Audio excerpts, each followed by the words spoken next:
Bonjour amis de TVADP et bienvenue dans cette nouvelle émission, le puzzle de la vérité. Alors aujourd'hui, c'est un jour un peu particulier parce que j'ai deux invités.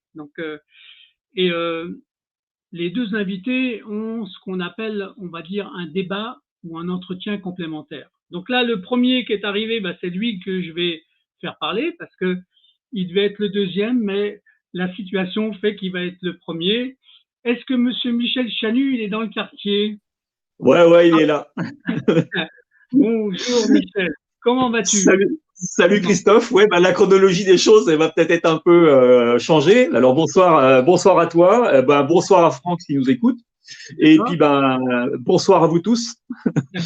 D'accord. Écoute, tu vas commencer de parler de la chose, du sujet dont on avait euh, avec Franck, d'accord, qui viendra tout à l'heure, qui prendra le relais. Donc on verra comment ça va se passer, mais tu, tu abordes quand même le sujet puisque tu es le premier arrivé. Donc on y va, c'est parti. On y Tu te va, ça présentes, s'il marche. te plaît. Tu te présentes en 30 secondes parce que les gens vont finir par te connaître, d'accord? Et puis après, Ouais, tout le monde me connaît.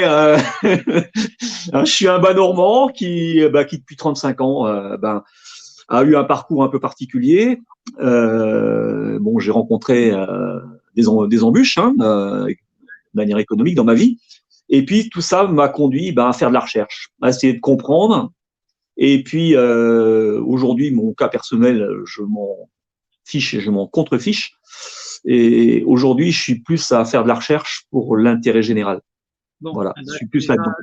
c'est une belle mission. C'est une belle mission. Voilà, c'est une mission en fait. Bon, Et puis toi, tu as une mission et moi, j'ai une émission. Donc, comme ça voilà. fait un complément. Ça fait un complément. Donc, aujourd'hui, tu nous parles de quoi, alors, du coup, Michel? Et ben là, on va parler un petit peu. Alors ça, avec Franck, c'était très intéressant parce que lui, il a rencontré aussi des problèmes, mais avec Ouais. des gens qui ont une stature tout à fait particulière, puisque c'est des gens en face qui mêlent le duc de Luxembourg, des gens comme Jean-Claude Juncker. Donc, il est beaucoup plus aux prises, en prise directe avec ces gens-là. Nous, on l'est tout autant avec nos affaires de tribunaux de commerce, mais les gens n'ont pas encore fait le lien. Mais lui, donc c'était pour ça que il m'avait demandé, il me dit Michel, ça serait sympa que tu interviennes et tout. Donc c'est à sa demande que je suis venu ce soir. Voilà, donc j'ai essayé de vous expliquer un petit peu tout ça.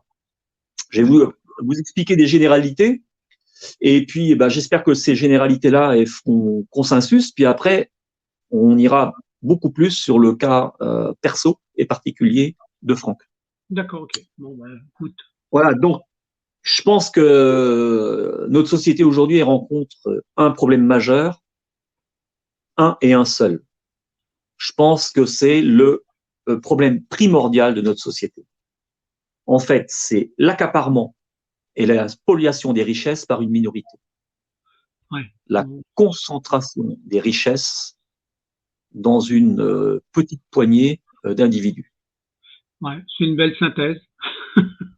Non, mais c'est ce qu'on a c'est le plus Ouais, dangereux. C'est ce ouais, qu'on a. Il n'y a rien qui justifie ça. Il n'y a ouais. rien qui justifie qu'une minorité concentre la majorité des richesses. Alors, C'est pour, contre nature. pour tout te dire, dans ce que tu viens de dire là, c'est à peu près la même chose qu'a dit Pierre Barnerias hier dans le Mégaton. D'accord? Donc Tu vois, tu on se rejoint. confirmes. Voilà, bien sûr. Vas-y. On n'a pas pris les mêmes chemins, mais on arrive à la même conclusion. C'est ça qui est intéressant d'ailleurs. Tout à fait. Bon, Pierre a fait un boulot remarquable et il y en a d'autres, mais lui, il a pris effectivement des risques et il a fait un super boulot. Alors, cette minorité, qu'est-ce qu'elle contrôle aujourd'hui? Elle contrôle six grands domaines. Elle contrôle les médias.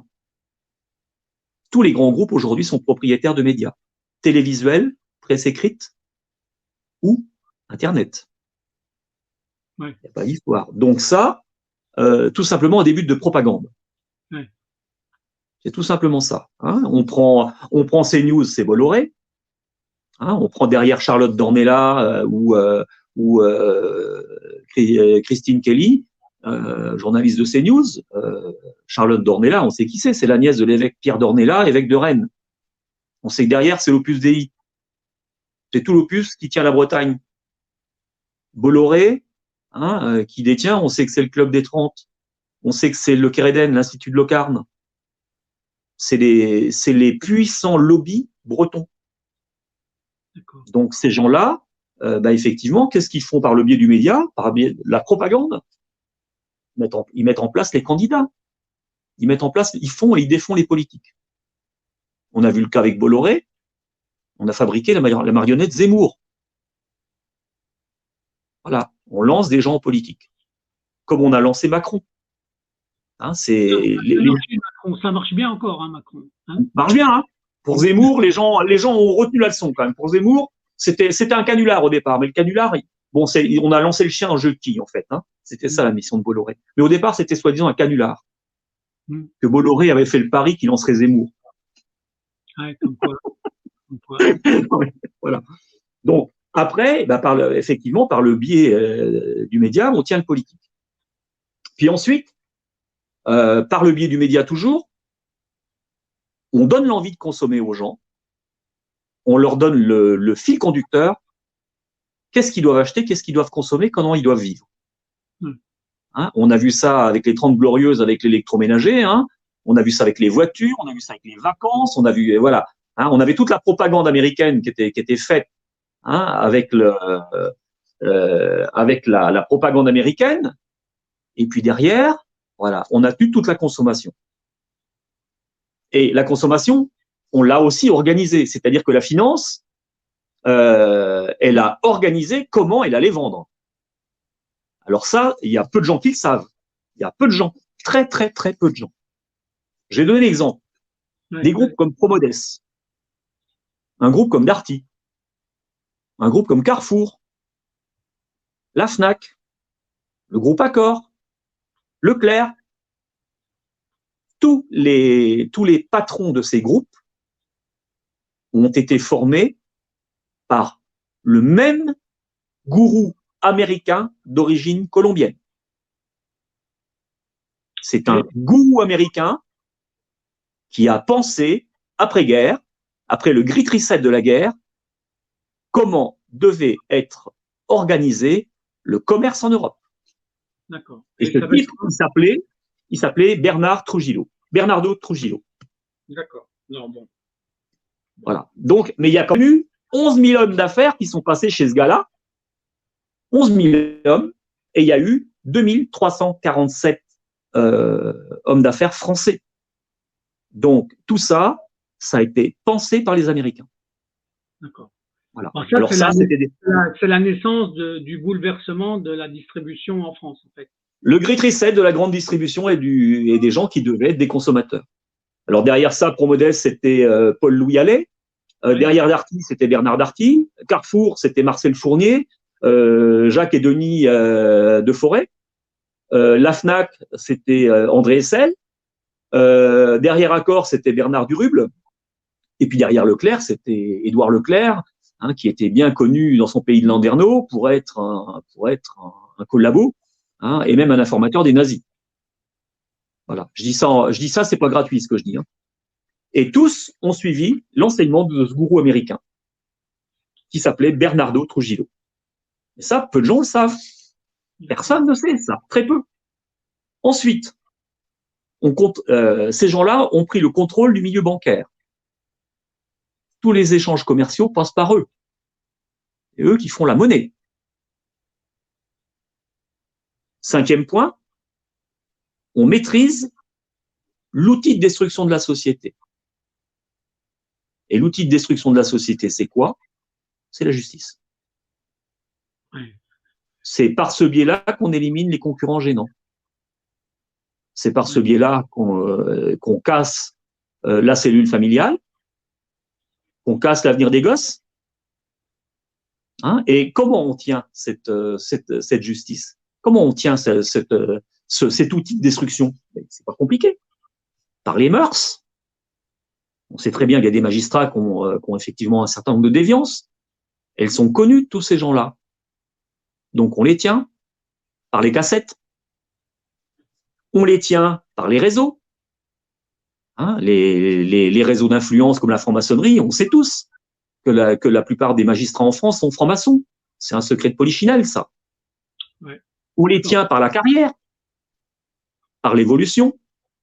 Si tu appartiens au bon réseau, comme dans la police, tu vas grimpatouiller dans les étages. Si tu veux pas marcher dans le réseau ou dans les mœurs, tu vas finir au placard.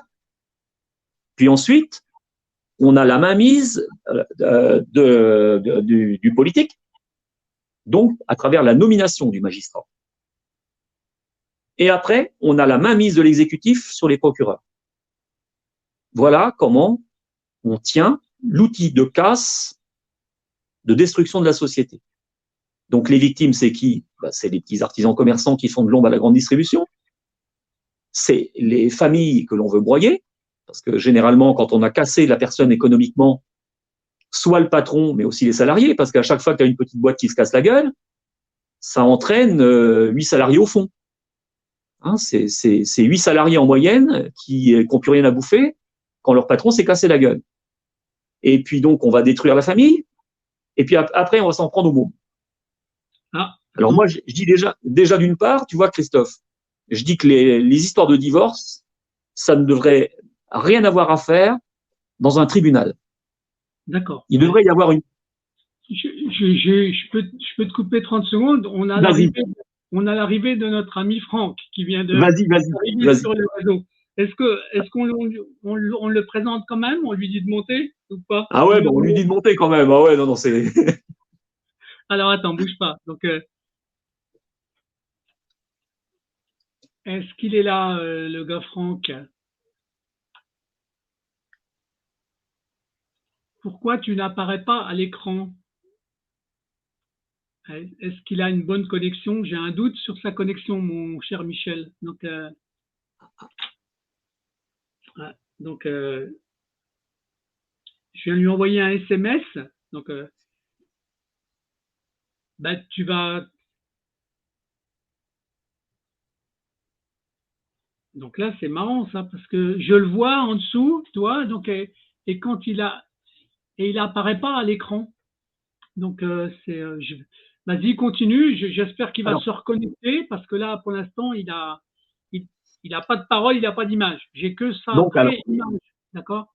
Pardon, voilà. Donc, pour ce qui concerne donc la justice, hein, les mœurs, les réseaux d'influence, la carrière, la nomination des magistrats, et puis la mise sur la main des procureurs par l'exécutif. Ouais. En plus, ce que peu de gens savent, c'est que la criminalité, elle est aussi tenue par le milieu financier. C'est eux qui tiennent la grande criminalité mondiale. Et ça, c'est peu connu des gens. Et je donnerai un exemple. Lorsqu'on a eu la Seconde Guerre mondiale, on a eu des gens qui étaient proches des fascistes, hein, qui s'appelaient des gens du grand banditisme français, qui s'appelaient Carbone et Spirito, qui étaient ce qu'on appelait la bande de la rue de Lauriston. Mais on avait aussi un numéro 3.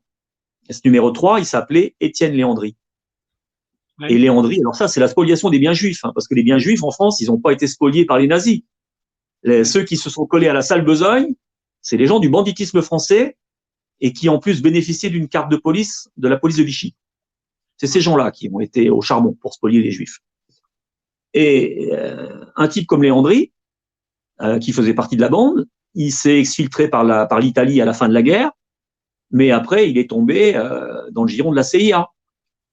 C'est la CIA qui a utilisé Étienne Léandri, qui était un proche de Charles Pasqua, mais qui était aussi un proche de monsieur Poncelet, président du Sénat français. D'accord.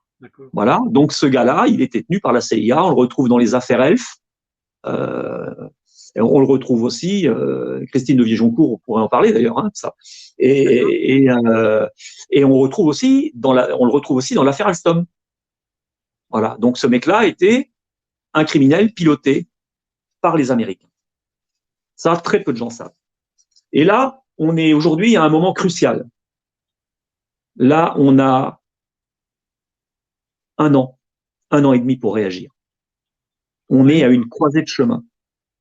On est à une croisée de chemin parce que toute la donne s'est modifiée depuis les attentats. C'est-à-dire que là, ce que la finance veut faire, ce que ces gens-là veulent faire, c'est mettre la main sur notre liberté. Ouais. Et ça, on a eu ça par le biais de la fabrication des attentats sous faux drapeaux. Tout ce qu'on a eu comme attentats qui ont émaillé les années écoulées, tout ça qu'on a attribué à des islamistes, entre guillemets, tout ça a été orchestré par les services secrets. Ça, si vous décortiquez les attentats, toute la série d'attentats, c'est cousu de fil blanc. Alors, derrière ça, vous avez la perte de nos libertés individuelles par l'état d'urgence. Oui. Donc, aujourd'hui, l'état d'urgence, il est permanent. Oui, ce qu'on avait dans les mesures d'exception. Et ces attentats, ils sont venus quand on s'est attaqué à la destruction du droit du travail, quand on a détruit les lois du travail en France sur demande de l'Europe, le fameux plan El Khomri. La loi El Khomri, on savait très bien que certains syndicats allaient bouger. Et les syndicats allaient même se trouver débordés par leur base. Donc, on a mis l'état d'urgence pour que personne ne puisse bouger après l'utilisation du 49.3 par l'Assemblée nationale. Ensuite, on a quoi? On a eu la privation de nos libertés par le biais du médical. Ça a été l'affaire du Covid. Le Covid, ça a été ce qu'on ne pouvait pas poursuivre avec l'état d'urgence et avec les attentats, parce que les gens commençaient à comprendre. Donc là, on a commencé à utiliser la pandémie pour commencer à s'attaquer premièrement au contrôle de nos données médicales. On a voulu quelque part clanifier, faire des clans, libaniser la France. Alors on a déjà les clans ethniques, les clans communautaires, mais là maintenant on a les clans des pros ou anti-vax, divisés pour mieux régner. Et ensuite la mondialisation qui a culbuté les frontières, eh bien le Covid les a replacées les frontières. Puisqu'aujourd'hui, on va avoir un contrôle de nos déplacements avec un QR code. Donc, on est en train d'en refabriquer des frontières. Et en plus, on a mis en place, ça n'a jamais été fait par le passé, des moyens répressifs considérables.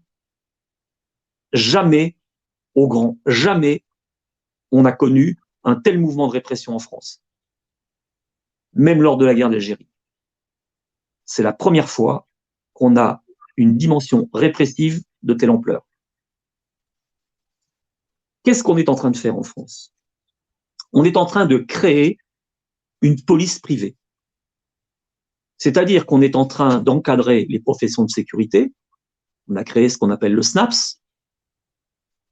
Et tout ça pour, en fait, déléguer des missions de police à ces boîtes de sécurité. C'est la privatisation policière.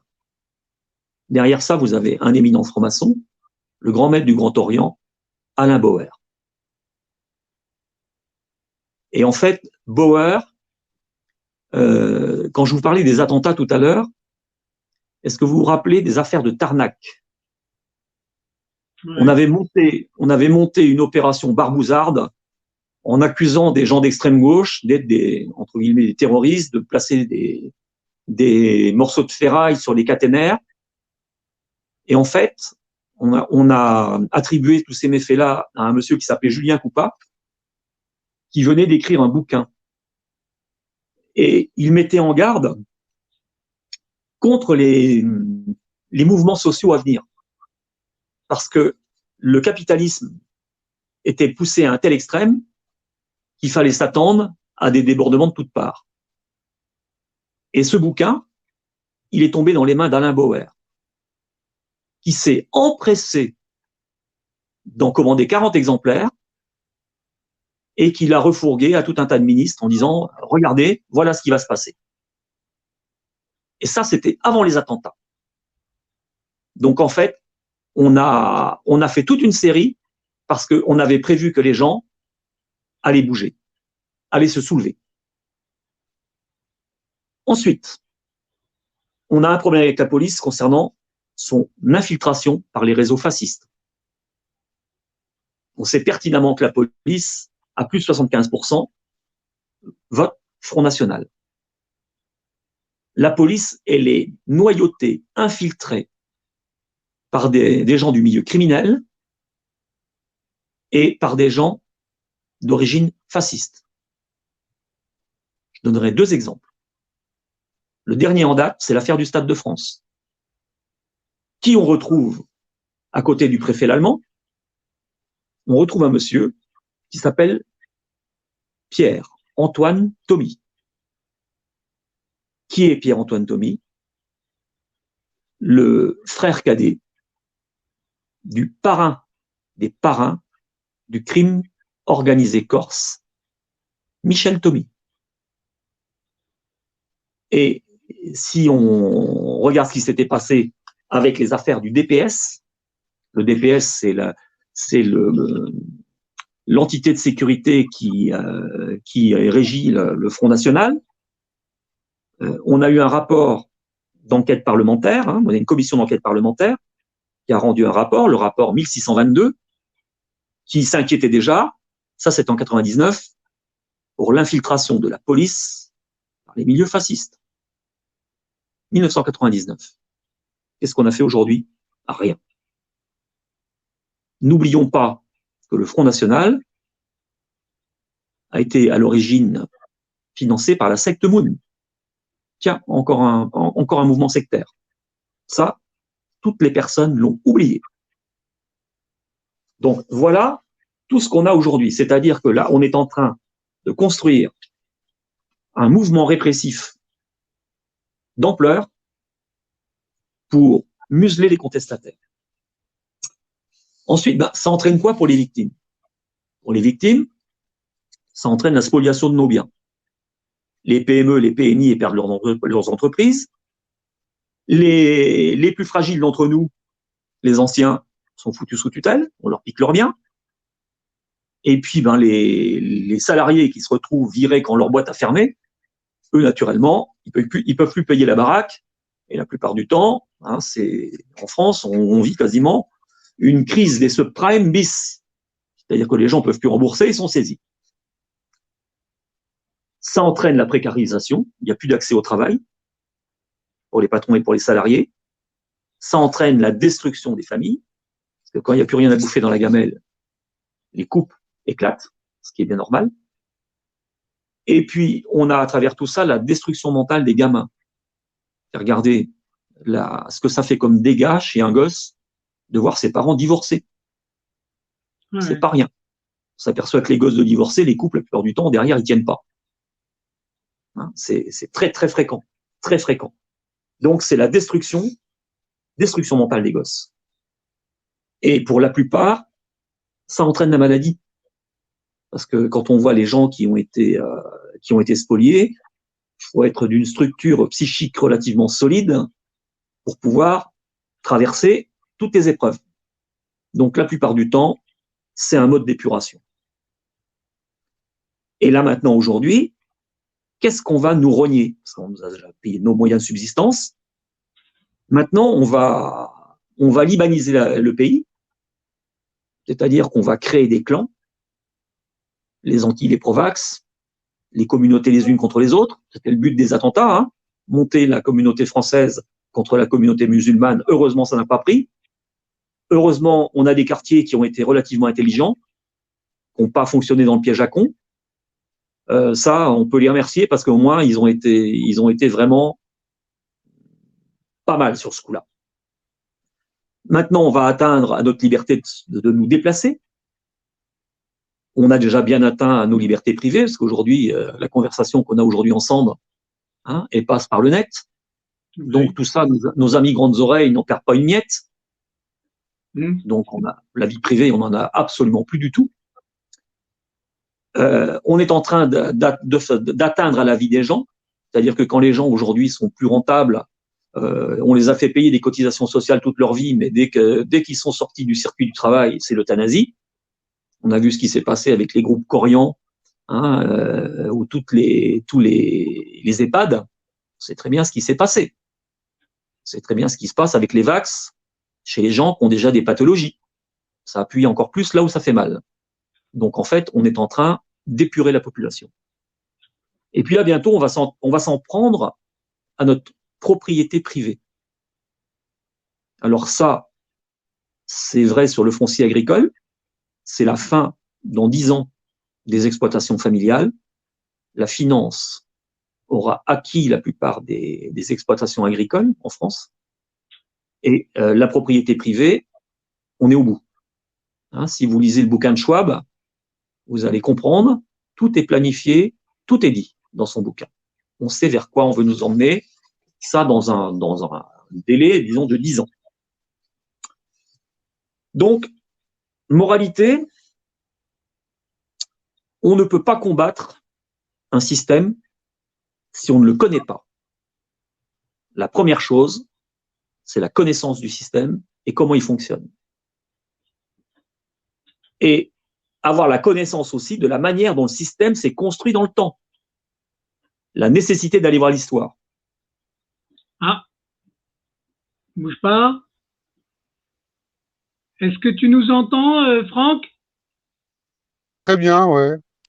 Ah, Ouais, ben voilà Franck. ouais. Au bout d'un moment, on se demande si c'est pas fait exprès quand même, hein, parce que il y Non, avait quand mais même beaucoup de choses, hein. d'accord. Bon, écoute, là on a commencé l'entretien, bien entendu, Salut Franck. avec, avec Salut, Michel. comment vas-tu, Michel? Ça va, ça va. Voilà. Donc là, ben, on est content que tu sois arrivé. Puis là, ça va. Le son a l'air à peu près bon. Hein, donc toi, tu nous entends bien? Oui, je vous entends. Pour la première fois, je vous entends. Alors, j'ai pas réussi à me connecter, j'avais plus l'internet, et puis ensuite, donc ça fait quasiment une demi-heure. Donc j'ai dû me déplacer, et Ouais. donc je suis parti pour pouvoir me déplacer et peut-être avoir une meilleure connexion. Mais bon, bon Ben, voilà écoute, quoi. Je vais pas faire des... là, on t'entend, on te voit et Tant mieux. on te comprend. Voilà, moi Donc, aussi j'ai entendu, comment dirais-je, j'ai compris quelques termes, il y a quelques bribes qui sont arrivées par rapport au divorce. Alors je ne ouais. sais pas, j'arrive comme un chien au milieu d'un jeu de quilles, mais Non, non, non, non, non.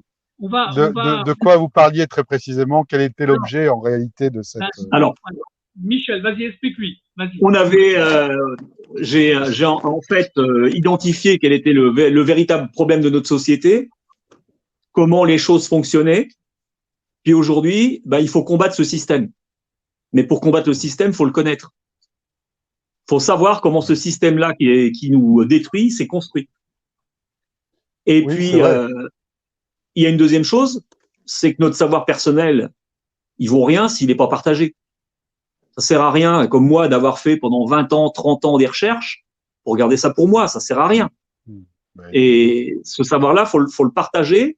Faut que les gens gagnent du temps. Faut qu'en en 3 semaines, ils aient acquis autant que moi en 30 ans. C'est ça le but du jeu. oui, tout à fait. Je rebondis sur ce que tu dis parce que en fait, je me rends compte que c'est pas par rapport seulement à ce que j'ai vécu. Je me rends compte que ça fait des années, que ça fait même peut-être des centaines d'années, en tout cas au moins 200 ans, que ça en est arrivé à un endroit, dans le sens où en fait, déjà, premièrement, les juges sont soumis à des politiques. Au-delà de ça, il y a bien entendu la franc-maçonnerie qui joue un rôle prépondérant et qui est aujourd'hui vraiment un rôle de voyou de manière générale. Et ce qui est vrai, si tu veux, c'est que ce savoir-là, il faut comprendre d'où vient l'origine. Or, c'est parce que justement, les gens vont toujours dans le présent, dans la précipitation aujourd'hui pour savoir, pour faire des scoops, pour être certain de recevoir ce qu'ils ont vraiment envie d'entendre, mais pas du tout de se creuser l'idée de se dire, mais pourquoi la justice est comme ça? Tu parlais du divorce, et je voulais rebondir au moment où ça s'est coupé. Et bien entendu, je vois pas ce que ça fout dans un tribunal de déballer des affaires. Moi, j'étais pas divorcé, mais c'était pour la garde de mes filles, où j'ai eu une femme complètement folle, enfin qui était hystérique, qui a fait des faux, qui a raconté n'importe quoi. La justice était parfaitement au courant parce qu'en plus, si tu veux, comme j'étais suivi, traqué, surveillé, si on pouvait me foutre en prison, on aurait voulu le faire, on s'y serait pas pris autrement. On voit bien que la justice n'a plus rien à voir avec l'authenticité ou la vérité. je voudrais rebondir là-dessus parce que, par exemple, alors on dit oui, la correspondance entre l'avocat et son comment dirais-je, et son client est protégée. Oui, peut-être, tant mieux, c'est vrai. Mais dans le même temps, quand l'avocate va conseiller des choses à la con et qu'on peut pas le ressortir parce que justement c'est protégé par la sauvegarde, on en est où de la justice équitable? Parce que le souci de cette justice de divorce ou de pénal ou de civil, on en a parlé hein, également avec Morpheus, Christophe, avec Christophe, on en a reparlé. Évidemment qu'à un moment donné, si tu veux, s'il n'y a plus de justice dans les tribunaux de commerce, comment veux-tu que les gens se sentent? Comment veux-tu qu'un jour ils n'en arrivent pas effectivement à la guerre civile ou à prendre une arme? On dit souvent, ah, c'est des gens qui ont pété un câble. Mais non, ils n'ont pas pété de câble. Ils ont simplement vu que, en jouant la carte de la justice et en pensant qu'il y avait une justice équitable, et encore plus quand on est dans des justices politiques, hein, quand on est dans des affaires politiques, et commercial, c'est pareil, c'est une affaire politique parce que souvent c'est son concurrent, souvent c'est des gens qui se connaissent entre eux, commerçants. Donc en réalité, si on pouvait faire un croche-pied à celui qui a réussi, qui à un moment donné a des problèmes de trésorerie, ou à celui qui l'a fait chier toute sa vie parce que justement il était là dans son coin et qu'il faisait donc du bon travail ou même du mauvais travail, ben là on va effectivement se venger sur lui. Donc on voit bien qu'on a non seulement pas une justice équitable, mais on a aussi une justice qui est jugée partie. Et ça c'est grave. Ça c'est grave. Et c'est là où il faut réformer déjà en profondeur. C'est pour ça d'ailleurs qu'on parle aujourd'hui tous ensemble et il faut montrer aux gens. Et c'est pour ça que je vais écrire aussi ce bouquin. Ça fait des mois, mais je suis tout le temps pris. C'est-à-dire que je suis pris, par exemple, je donne un exemple parce que c'est intéressant l'acharnement qu'ils ont contre moi, qui va se terminer d'ailleurs très certainement par la mise en prison de procureurs et de juges. Ils y croient pas, mais on verra comment ça va se passer. Mais pour revenir par exemple à une simple affaire, ça commence par le non-port du masque, qui est d'ailleurs dans un lieu public, grand public, aéré, tout ce que tu veux. Les policiers municipaux, parce qu'il faut toujours revenir à la source. Les policiers municipaux ont été appelés, comme d'ailleurs dans cette affaire, il y a eu l'introduction, le biais des polices municipales quand les policiers ne pouvaient pas intervenir. Donc il y a non seulement quand la police ne peut pas intervenir, il y a la police municipale, mais parfois il y a même des surveillants, des gens qui sont payés. Actuellement, c'est comme ça que ça se passe. Hein. Ils payent des gens pour pas être en direct et puis dire non, non, mais on les connaît pas ces gens-là, parce que tout le monde est surveillé.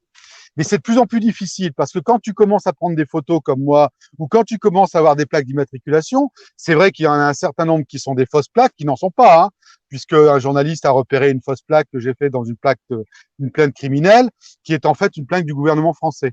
Donc c'est pas des fausses plaques, ce sont jamais des fausses plaques. Ça, il faut le dire aux gens. Même s'ils les retrouvent pas, alors les flics ils diront non, on les retrouve pas. On les retrouve pas comme ça, mais un procureur lui peut les retrouver. Ça, il faut le dire aussi. Mais ce qu'il faut surtout dire, c'est qu'en réalité, aujourd'hui, on est dans une justice de ciblage. C'est-à-dire que toi, Michel, tu fais chier le monde parce que tu vas prendre des choses, tu vas historiquement voir quel est en réalité l'historique de la justice. Et donc, tu vas faire comprendre aux gens, tu vas les faire comprendre qu'en réalité, la justice n'a rien à voir avec une justice équitable, mais qui a à voir avec une longue tradition de dire on va faire comme ça parce que c'est comme ça qu'on a appris, et puis surtout parce que derrière, éventuellement, ils recevront un fax du ministère de l'Intérieur, de la Justice, en disant non, il faut pas faire comme ça. C'est arrivé, je reviens à cette histoire de FOMAS, donc c'est des voitures qui m'ont suivi, des gens qui savaient que j'étais là, donc ils ont appelé les flics municipaux qui n'ont jamais rien fait à cet endroit-là, ils m'arrêtent, je conteste, il y a des choses très graves qui se passent par rapport à une autre personne qui est là, c'est-à-dire ils manquent de respect, ils font n'importe quoi, mais c'est quand même allé en justice, mais avant ça, j'avais découvert qu'en réalité, j'étais sonorisé dans ma chambre. Hein. Avant d'être sonorisé dans un néon, j'avais été sonorisé dans une lampe où là, c'était une caméra carrément. Donc, en fait, on voyait comment je baisais avec ma copine, on voyait ce que je faisais toute la journée, on voyait, enfin, vous voyez où on en est, quoi. C'est ça, la justice en France. C'est-à-dire qu'en réalité, vous portez plainte sur des plaintes criminelles, on va pas essayer de découvrir celui qui est le criminel.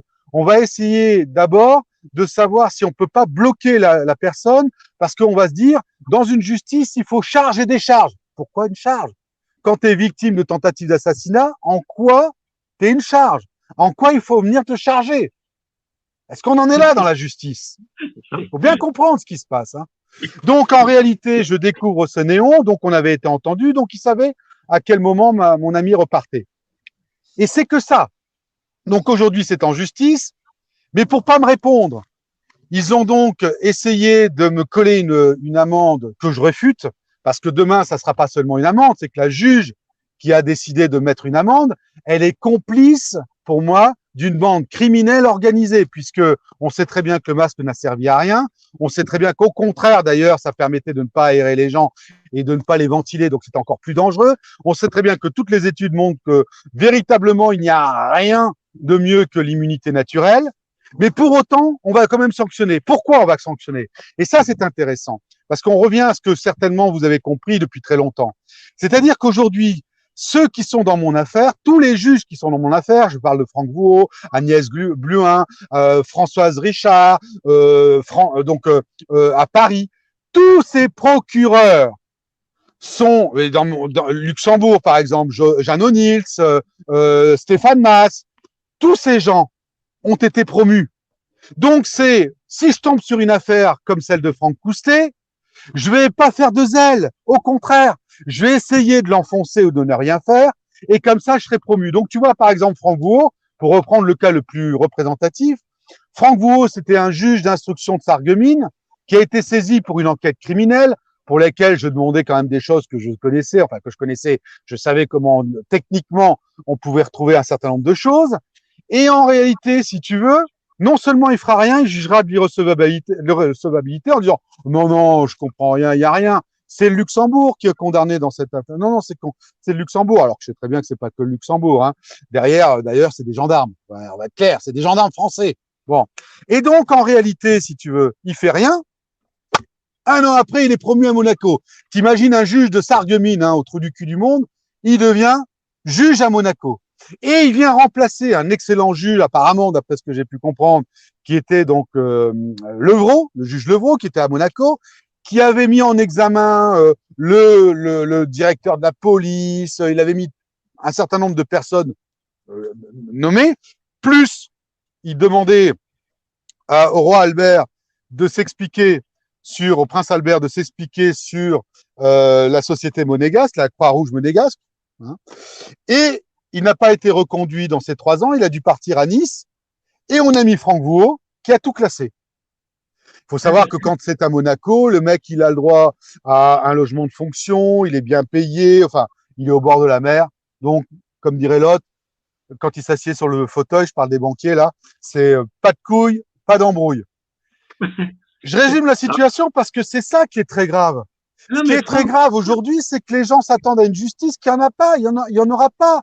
Surtout quand vous l'ouvrez, comme vous, Michel, ou comme toi, Christophe, quand vous commencez à devenir, pour d'autres personnes, on va dire des éveilleurs, j'ai horreur de ce terme, des gens simplement qui sont conscients de ce qu'ils vivent et qui sont conscients qu'on n'est pas dans la justice, mais bien dans une justice rendue en faveur soit de pression politique, soit tout simplement de connaissances, soit tout simplement de la franc-maçonnerie, le plus souvent d'ailleurs, hein, pour rendre des services, l'outil. Eh ben, c'est l'outil, la franc-maçonnerie. Il n'y a plus rien.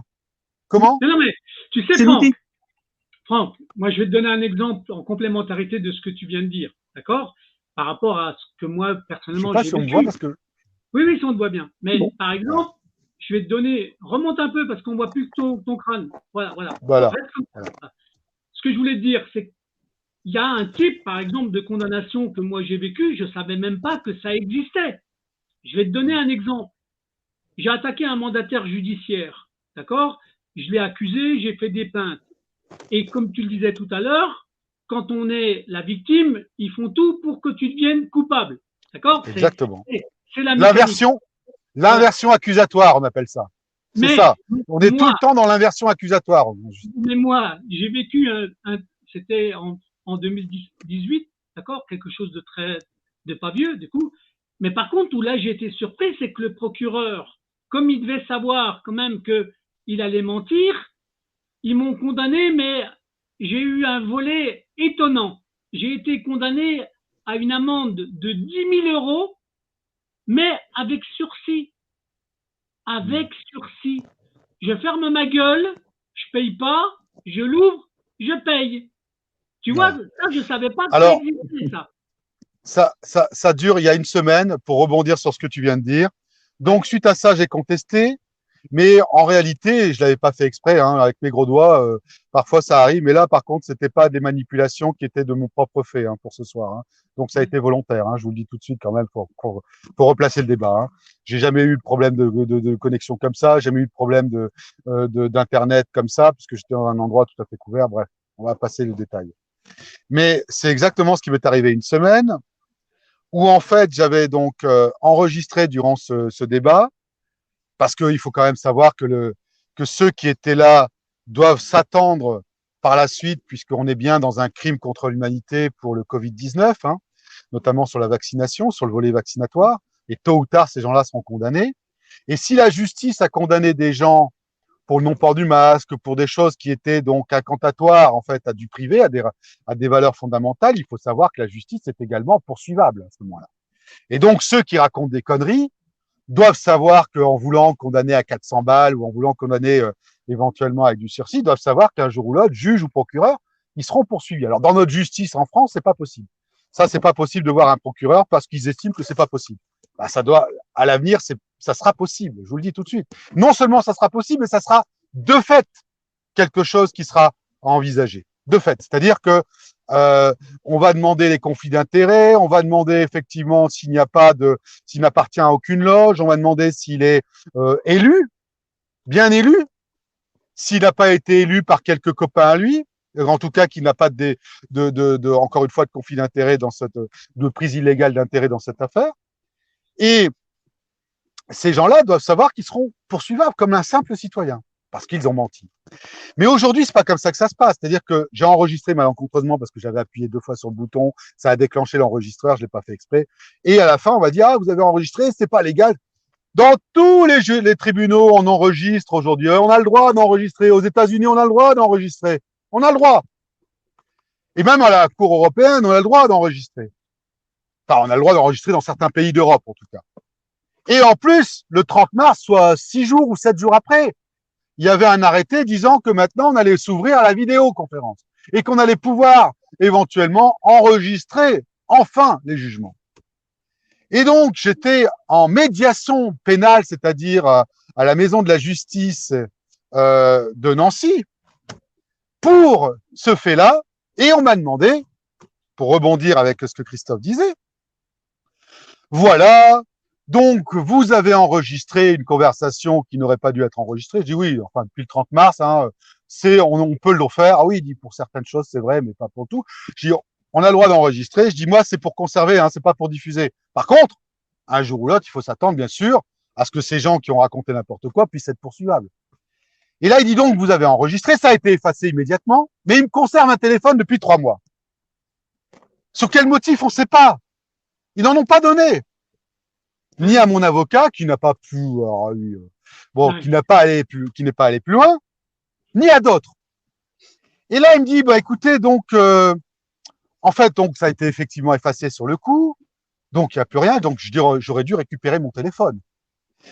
Mais là, il dit, oui, alors il faut vous dessaisir de votre téléphone pour le donner à l'État. Je dis quoi? Il n'avait même pas terminé que j'ai dit non. Vous savez ce qui se passe? Je vais vous dire ce qui se passe dans la réalité, parce que les gens vont encore dire, non, je vais vous dire ce qui se passe. En réalité, c'est à double sens. C'est-à-dire qu'ils ont fouillé de manière totalement illégale dans mon téléphone, puisque j'avais donné le code PIN, parce que c'est une obligation. Parce qu'on est dans un état de surveillance. Hein. Ça fait partie de tout ce qu'on veut au niveau du monde, hein, du NOM, hein, du fameux NOM. Hein. Réveillez-vous, je le dis depuis déjà très longtemps, mais c'est ma phrase, réveillez-vous. Ça fait partie de cette surveillance de masse qu'on veut faire. Ça veut dire qu'en fait, vous n'aurez plus rien où vous vous cachez, vous n'aurez plus rien pour vous déjà, mais vous n'aurez plus d'endroit pour vous cacher, vous n'aurez plus de discrétion, vous n'aurez plus de vie privée, vous n'aurez plus de vie de famille d'ailleurs.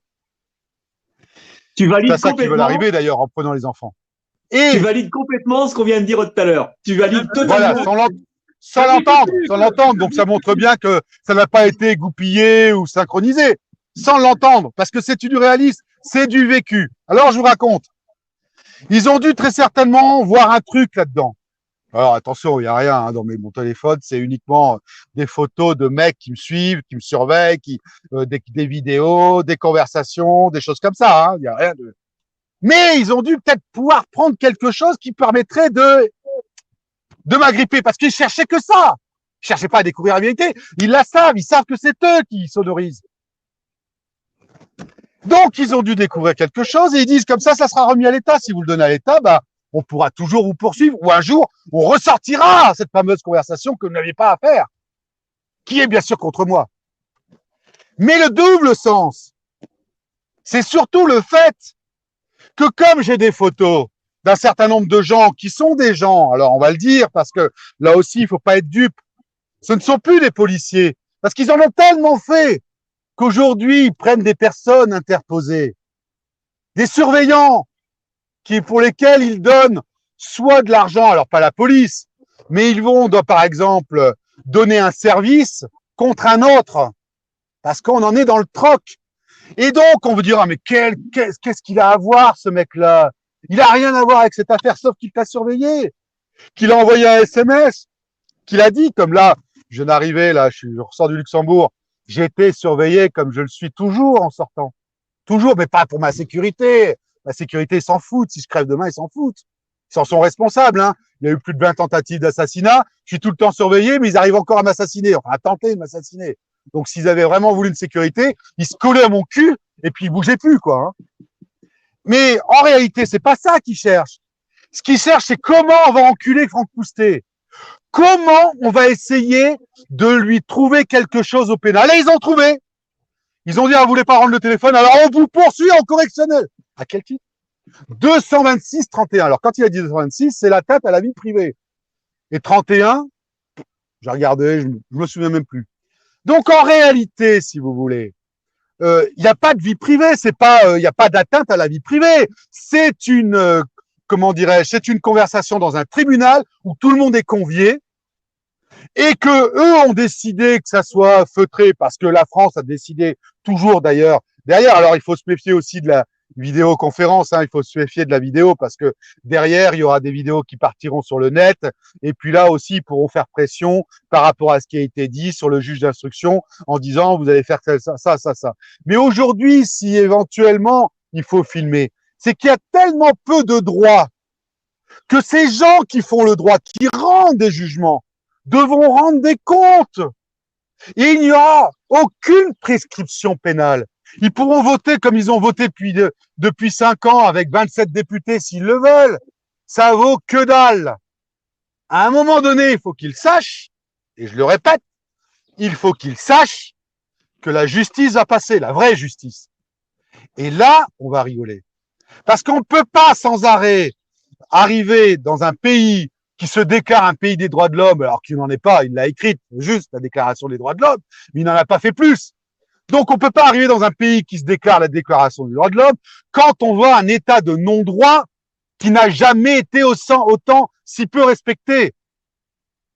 Et en plus, comme ils savent que cette affaire est liée bien sûr à tout le reste, ce sont pas seulement, alors ils peuvent me renvoyer en correctionnel, mais là, la plainte que je vais faire, c'est pas simplement extorsion et chantage et menace, c'est complicité en bande organisée en relation avec une bande criminelle. Parce que la première affaire de tout ça, c'est des assassinats ou des tentatives d'assassinat qui n'ont jamais été explorés. Je ne vais pas vous expliquer techniquement, je l'expliquerai dans mon bouquin, techniquement comment on peut faire pour tout retrouver. Et ils savent que je le sais. Et c'est pour ça que je suis un danger, parce que le jour où les gens sauront exactement ce qui se passe, sauront qu'une caméra publique, contrairement à ce qu'on croit, n'a jamais écrasé, qu'en réalité, elle est reliée, y compris des caméras d'entreprise, elle est reliée par adresse IP, en dépit de toute la sécurité que vous voulez. Elle est reliée donc à un central qu'on appelle le Petit Washington en France, qui est à côté de Paris, et bien entendu les Five Hay, comme on dit, l'ont également. Vous avez qu'à regarder, alors moi j'avais pas de télévision depuis déjà 15 ans, mais il y a eu une série qui est tombée, à un moment donné, c'était Personal Interest, un truc comme ça, où le mec il faisait tout par caméra. Mais on est dans ce système-là, c'est-à-dire que la surveillance et la reconnaissance faciale existe déjà depuis 15 ans. Et cette photo des gens, ils les ont. S'ils voulaient arrêter les coupables demain, ils le font. C'est pour ça que c'est de la complicité en bande organisée. C'est pour ça qu'ils sont complices, associés, si vous voulez, à cette bande criminelle organisée. Et que ça n'a plus rien de judiciaire ou de policier, parce que les policiers, à mon avis, ils aimeraient bien faire leur travail. Enfin, certains, parce que d'autres, ils savent très bien qu'en ne faisant pas leur travail, ben, ils seront promus également. Parce que ce n'est que ça. C'est-à-dire que si tu rends un service, par exemple, à ne pas faire ton travail, des crimes ou des choses comme ça, comme les juges, à un moment donné, on a dit, ouais, alors, tu vois, les avocats pénalistes qui étaient là, ouais, alors pourquoi vous n'êtes pas allé chercher ça, ou que vous n'êtes pas allé faire ceci, cela? Et je dis, monsieur, même quand on a voulu m'assassiner le 11 juillet 2014, le matin, ça fait partie des nombreuses tentatives d'assassinat, hein, on peut les retrouver, je sais comment on peut les retrouver. Mais je dis, si j'étais rentré dans l'art, sachant qu'ils avaient un pistolet laser, ils m'auraient arrêté pendant quelque temps, ou pris une crise cardiaque. Derrière, ils faisaient éventuellement, comme dans le premier cas où ils avaient essayé, foutre de l'eau dans la bouche. Et le juge d'instruction, quand on sait déjà ce qui se passe au niveau des juges d'instruction qui décident de classer des affaires avec des enfants qui ont des trous comme ça en pédophilie, quand il y a des trucs comme ça où ils peuvent en tirer profit, mais ils classent. Ils classent. Donc, il faut déjà mettre à découvert ces gens-là, c'est-à-dire mettre à découvert. Il faut faire des propositions très strictes. C'est qu'aujourd'hui, on va faire un site, pas ici, pas en France, mais il faut faire un site sur le fait que, par exemple, dans des affaires, on va noter les juges avant qu'ils soient élus, avant qu'il y ait, un grand ménage. On va noter les juges et tous ceux qui ont quelque chose à reprocher factuellement, avec des choses, choses graves. Tous ceux qui ont quelque chose, on saura que c'est vrai que ça sera trié. Déjà, c'est un premier pas. C'est-à-dire que des gens comme Franck Vouault n'ont plus de raison d'être juges. C'est poursuite et arrêt immédiat. Arrêt immédiat. Et s'il était connu, et si les gens allaient comme référencement, comme site, aller sur les sites, voir les procureurs qui ont, par exemple, arrêté des gens, des gilets jaunes, pour les enlever leurs droits civiques alors que les mecs, ils manifestent. Ben, ces procureurs ne peuvent plus être procureurs. Et ils doivent partir, virés, condamnés, et plus jamais revenir dans la justice. Il faut remettre la justice des citoyens. Aujourd'hui, c'est devenu une justice technique. C'est-à-dire que, par exemple, dans un procès pénal où tu as le droit de prouver par n'importe quel moyen, ah ouais, mais attendez, vous n'avez pas prévenu que vous l'avez enregistré, donc c'est pas valable. Ben non, mon con. Si je lui avais dit que je l'enregistrais, il est évident qu'il n'aurait pas parlé, cet abruti. Donc, on voit bien ce qui se passe. C'est-à-dire que de plus en plus, ce sont des juges professionnels qui sont dans l'entre-soi, qui, comme dirait l'autre, au lieu de bien connaître le droit, ils préfèrent connaître le juge, avec qui ils vont jouer au golf, ou avec qui ils font partie de la même loge, et qui vont rendre une condamnation par rapport à ce qu'on va leur apporter derrière. Voilà la réalité des faits. Ça ne peut plus durer. Parce que on sait très bien que ça va se terminer par une guerre civile où un jour, un type pètera un câble et rentrera avec son fusil, il fusillera tout le monde dans le tribunal judiciaire. C'est comme ça que ça va se terminer. C'est déjà arrivé. Mais bien sûr, on les a cachés d'ailleurs. Hein. On l'a fait prendre pour un taré, le mec. Mais on n'a jamais raconté ce qui s'était passé avant. Jamais. Parce que si on avait raconté, c'était scandaleux. Parce que on n'arrive pas comme ça à flinguer des gens quand même. Bon, à part les tarés qui ont toujours subi du MK Ultra, bien sûr. Mais je parle de gens qui sont sensés, qui étaient bien polis, qui disaient bonjour, qui discutaient avec lui, qui avaient une vie sociale normale. Jamais ils font ça. Ils font ça que quand ils ont été poussés à bout. Oui, mais... Je termine ma vie privée parce que tu parlais des divorces. Moi, c'est pas un divorce, c'est que je vais voir la garde. Tout le monde a menti. Mais comme j'étais dans une affaire grave, j'ai pas fait appel, mais tout le monde savait parce que tout le parquet était averti. Étant donné qu'ils auraient dû poursuivre mon ex par rapport à des documents qu'elle n'avait pas le droit de sortir, étant donné qu'elle avait fait des faux mensongers, donc des faux publics, hein. Rien du tout. Et on lui donne raison. La première chose, quand j'ai convoqué le juge d'instruction, il m'a dit, mais pourquoi le procureur n'a pas poursuivi? Si c'est pas à moi de répondre, demandez au procureur de la République. Et donc, tu vois bien que tu n'es plus dans une justice parce qu'elle-même, elle se posait la question, pourquoi elle n'a pas été poursuivie? Je vais te donner un deuxième exemple. Tu parlais de commerce. La banque est mêlée, la Banque populaire Lorraine-Champagne de l'Est, donc notamment de Thionville, est mêlée, toujours à la franc-maçonnerie d'ailleurs, hein, est mêlée à cette affaire parce que je devais, donc j'avais la trésorerie, je raconte pas ma vie pour raconter ma vie, je raconte comment ça se passe dans une affaire gravissime, comment on te paupérise concrètement, comment on te fout à la rue, comment on te casse le moral. Ils sont mal tombés sur moi parce que alors là, ils sont mal tombés. Puis en plus, après, on m'a demandé justement de continuer pour surveiller ces gens.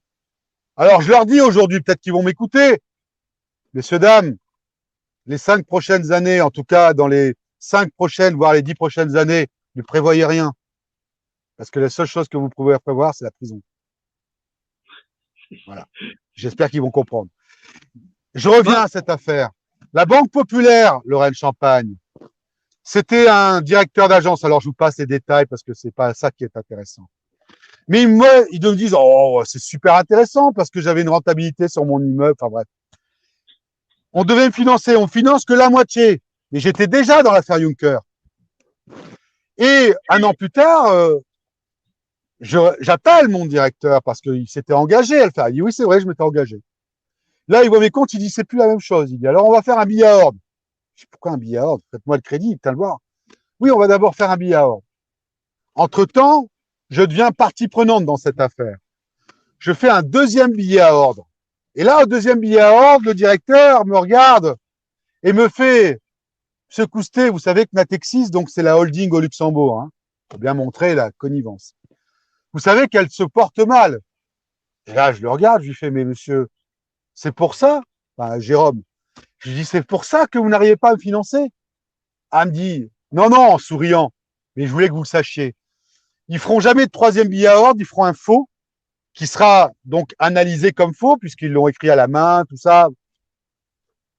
Le pôle d'instruction de Metz, en la personne de monsieur Jean-Luc Jacob, président du pôle d'instruction de Metz, décidera de classer l'affaire. Ce n'est que ça. Ben oui, Ce n'est que ça.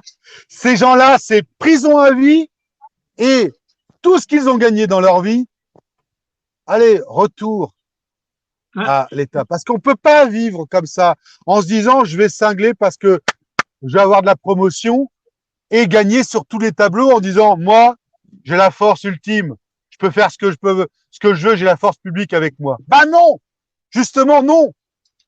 Vous représentez le peuple, alors vous n'agissez plus pour le peuple au nom du peuple. Vous agissez pour votre gueule quand ça vous intéresse et puis basta. Voilà, c'est pour votre gueule, pour ce que ça peut rapporter et bien entendu, derrière, c'est la volonté de sanctionner positivement ou négativement des personnes. Ça n'a rien à voir avec la vérité, ça n'a rien à voir avec une justice authentique. Voilà la vérité. Franck, je voudrais te dire un petit truc qui complète ce que tu es en train de dire. Un mécanisme, parce que j'adore les mécanismes tels qu'ils se mettent en place. Mais avec tous les témoignages que je fais avec les gens qui parlent, parce que le but, c'est justement que les gens finissent par comprendre. Tu as un petit mécanisme qui est très particulier, que tu retrouves partout. C'est quand tu es victime, puis que tu déposes plainte pour faux en écriture, quel que soit le faux, d'accord? Parce que des faux, il y en a partout, tu es d'accord avec moi, c'est pas toi qui... Oui, eh bien, la mécanique judiciaire, elle met automatiquement en inversion, tu deviens coupable. Si tu déposes plainte en tant que faux, tu deviens coupable pour diffamation, insulte, chantage et menace.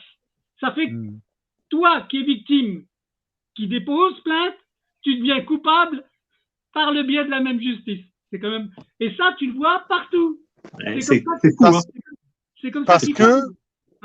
Parce que, comme d'ailleurs je l'ai su très vite, j'ai compris très vite le mécanisme, hein, c'est un mécanisme connu dans tous les services, hein, notamment d'ailleurs c'est très usité par les Américains, hein, on l'a vu avec l'affaire de Frédéric Antucci, c'est-à-dire que pour réduire la gravité, on l'a vu avec Donald Trump, hein, par exemple, hein, pour réduire la gravité de ce qui se passe sur le cas Biden, par exemple, où on sait que le fils est un pédocriminel, qui se drogue. On a retrouvé son portable avec les mails dedans, mais il se croyait au-dessus de la loi, puis son disque dur a été copié. Donc, enfin, la justice a ouvert les mails, donc il risque quand même d'être condamné. À mon avis, il est déjà en prison, hein, mais bon. Je pense que là, on vit un grand cinéma aussi pour faire prendre conscience aux gens de ce qui aurait pu se passer. Mais bon, je pense qu'il va quand même falloir se remuer, hein. Donc, ils sont obligés, comme là, Donald Trump va être jugé par rapport à l'histoire du capital, alors que c'est pas lui qui est allé demander aux autres d'aller rentrer comme ça, quoi. Et, et c'est là où c'est grave. C'est-à-dire que si les Français comprenaient qu'il fallait s'unir pour détruire ce système-là et revenir à un système de citoyens et d'élus, c'est bien entendu là où on retrouverait, si tu veux, les choses correctes. C'est-à-dire que là, si on remettait les citoyens qui sont bien souvent ignorés, c'est pour ça qu'on est arrivé à une inversion accusatoire. C'est que ils voudraient négocier ce qui sera jamais négociable avec moi. Ce qu'ils voudraient négocier, c'est négocier, si tu veux, la possibilité d'arrêter mes poursuites, par exemple pour les faux masques comme pour le reste, parce qu'ils savent qu'un jour, cette affaire va ressortir. Donc, le but, c'est de mettre en avant les accusations qui sont faites contre moi. C'est pas de dire pourquoi il y avait une sonorisation dans ma chambre pour savoir ce que je racontais à mon ami ou pour savoir comment je baisais ou pour savoir effectivement ce que je faisais dans ma chambre.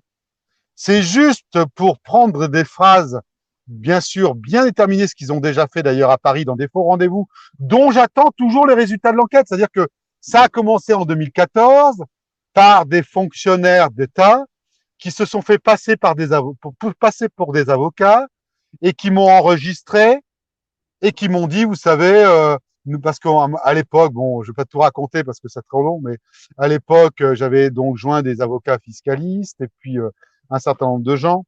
Et là, ils m'ont dit, vous savez, on n'a pas de gens qui ont de l'argent à l'étranger. Je dis, bah, je m'en fous, moi, ce que je voulais, c'était travailler. Donc, je voudrais qu'ils puissent comprendre que là, il y a des choses qui doivent se faire pour eux.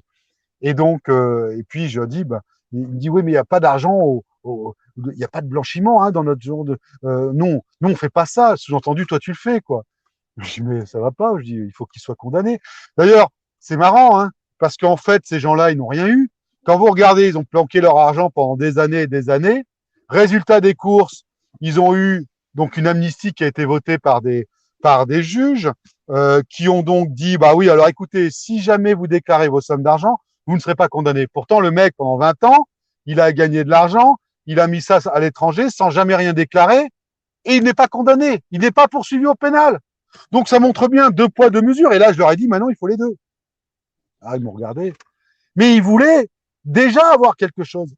En fait, on s'aperçoit que les premiers, en réalité, les premiers criminels, c'est l'État. C'est grave, hein, ce que je dis, hein. Bien sûr. Mais c'est l'État.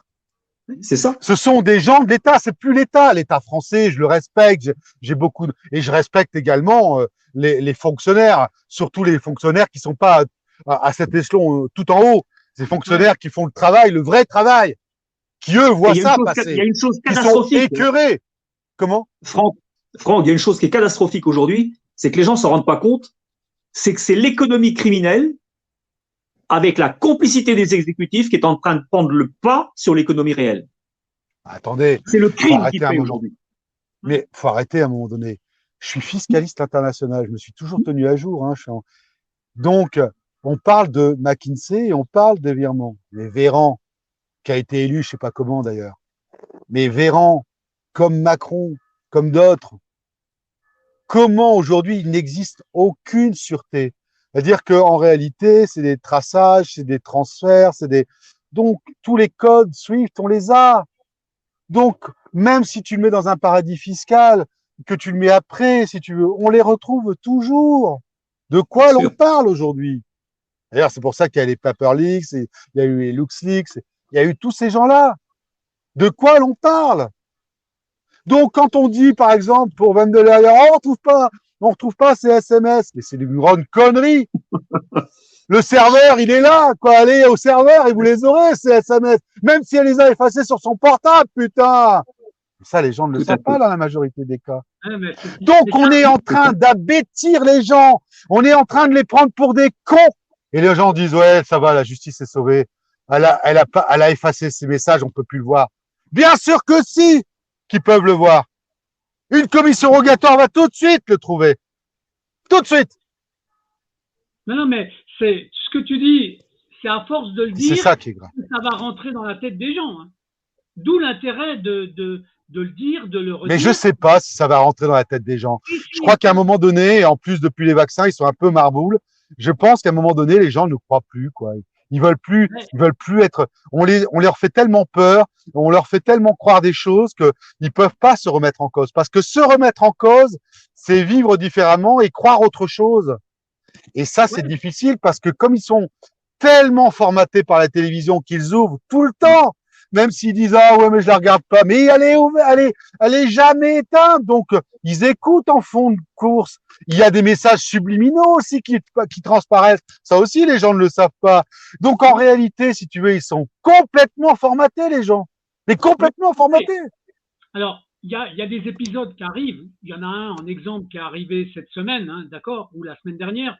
C'est avec l'ancien juge à la retraite qui s'appelle Butin, qui a parlé de son livre et qui a parlé du dysfonctionnement de la justice. Ne faites pas confiance à votre justice en France. Bah oui. C'est un moi juge non plus. qui le dit dans un gros média. Moi, je l'ai dit, mais attends, tu sais, tout le monde vient là, et ça montre bien. Non, je rebondis sur ce que tu dis, parce que c'est très intéressant ce que tu dis, Christophe, par rapport à ce qui se passe, par rapport à la doxa. C'est-à-dire qu'en réalité, quand tu as vu Bernard Tapie à l'époque et d'autres, quand ils voyaient qu'il y avait des négociations en cours et qu'il y avait de la crème derrière, ils ont dit, ah, moi, je fais confiance à ma justice. Parce que s'il n'avait pas dit ça, il n'aurait rien eu. Tu comprends? Parce que c'est la justice qui a force publique, force d'ordre, alors qu'elle a été simplement mandatée, confiée. Hein. Elle ne l'a pas en tant que telle. Elle doit représenter les citoyens, point barre. Elle ne doit pas l'avoir en tant que telle. Et donc, quand tu dis ça, mais moi, ça fait maintenant 4 ans, vraiment 4 ans, et j'en fais une dernière. 4 ans, mais je vous dis, je ne crois plus en ma justice, évidemment.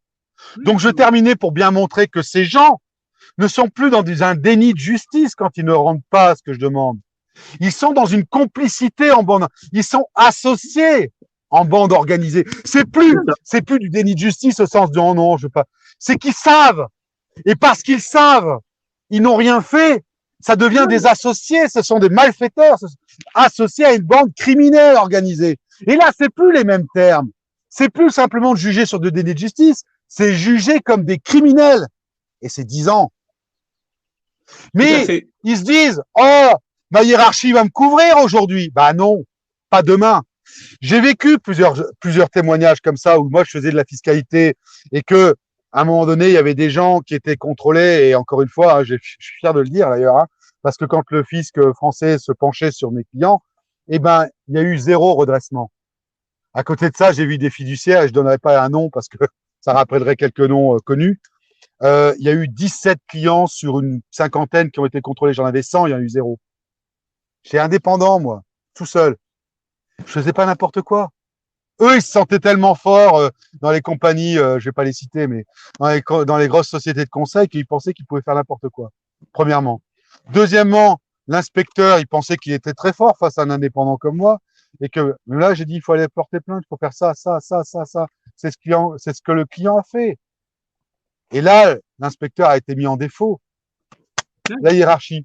C'est démerde-toi, Coco, hein. Démerde-toi, Coco. Au début, elle tenait avec lui. À la fin, il n'y avait plus de hiérarchie. Nous, on n'est pas au courant. Ah, ce monsieur, ah non, on ne sait pas. Alors, tu vois. Et en réalité, si vous voulez, tout le monde est sur un siège éjectable. Sauf que, avec moi, ils se sont dit, Coustet, il n'a pas de relationnel, il a personne derrière lui. C'est vrai. Enfin, personne derrière moi. Voilà, une histoire. Hein. C'est vrai. Je veux dire par là que je fais partie d'aucune loge. Je suis resté 3 mois dans une loge parce que je voulais apprendre. Moi, je voulais le savoir. Tu vois, toi, tu l'as appris comme ça, Michel. Moi, je voulais apprendre. Donc, là, ce qui m'a toujours plu, c'est d'apprendre. Hein. Tout ce que j'ai fait dans mes années, hein, parce qu'il faut savoir que les gens, il faut qu'ils sachent quand même que moi, j'ai payé mes études la nuit pour pouvoir faire mes études et que j'ai fait tous des diplômes. J'ai plus de 5 troisième cycles derrière moi, dont un master en fiscalité internationale, dont le GESIC à Sorbonne, enfin, de très beau 3e cycle, que j'ai fait en plus de mon travail. Donc, toujours travailler et faire. Donc, je viens d'un milieu social tout à fait ordinaire. Hein. Et ce qu'il faut savoir, c'est que j'ai toujours été intéressé, j'ai toujours voulu me cultiver. D'ailleurs, la preuve, c'est que je me suis mis au droit pénal. Et parfois, j'en sais plus que les avocats. Non, mais vraiment. Je Non, vous mais dirai pas qui, parce que j'en doute pas. si je vais en donner une burne, par exemple, je suis Erdhofer. Une burne. Contactez jamais ce mec-là qui est juste médiatique. En même temps, il passe KBFM. Hein. Si vous voyez ce que je veux dire. Donc, en réalité, si vous voulez, ce qui se passe, c'est que on n'a plus de justice parce que les gens qui feraient leur travail, ils auront un problème de carrière. C'est-à-dire que eux, c'est ce qu'ils veulent faire, c'est carrière. Et que donc, ils rendent des faux jugements, ils vont être promus. Il faut casser cette pyramide. Il faut casser cette spirale en disant que dès qu'il y a quelque chose de louche et que ces personnes comme moi n'avaient pas les moyens d'agir, parce que les avocats aussi, ils veulent que du fric. Hein. Faut bien comprendre une chose, hein, c'est qu'il n'y a pas que le système judiciaire, l'avocat avec le Zorro qui vient pour vous défendre en disant « moi, mon client », même le Juan Branco, j'attends toujours qu'il vienne. Hein. J'attends toujours qu'il vienne.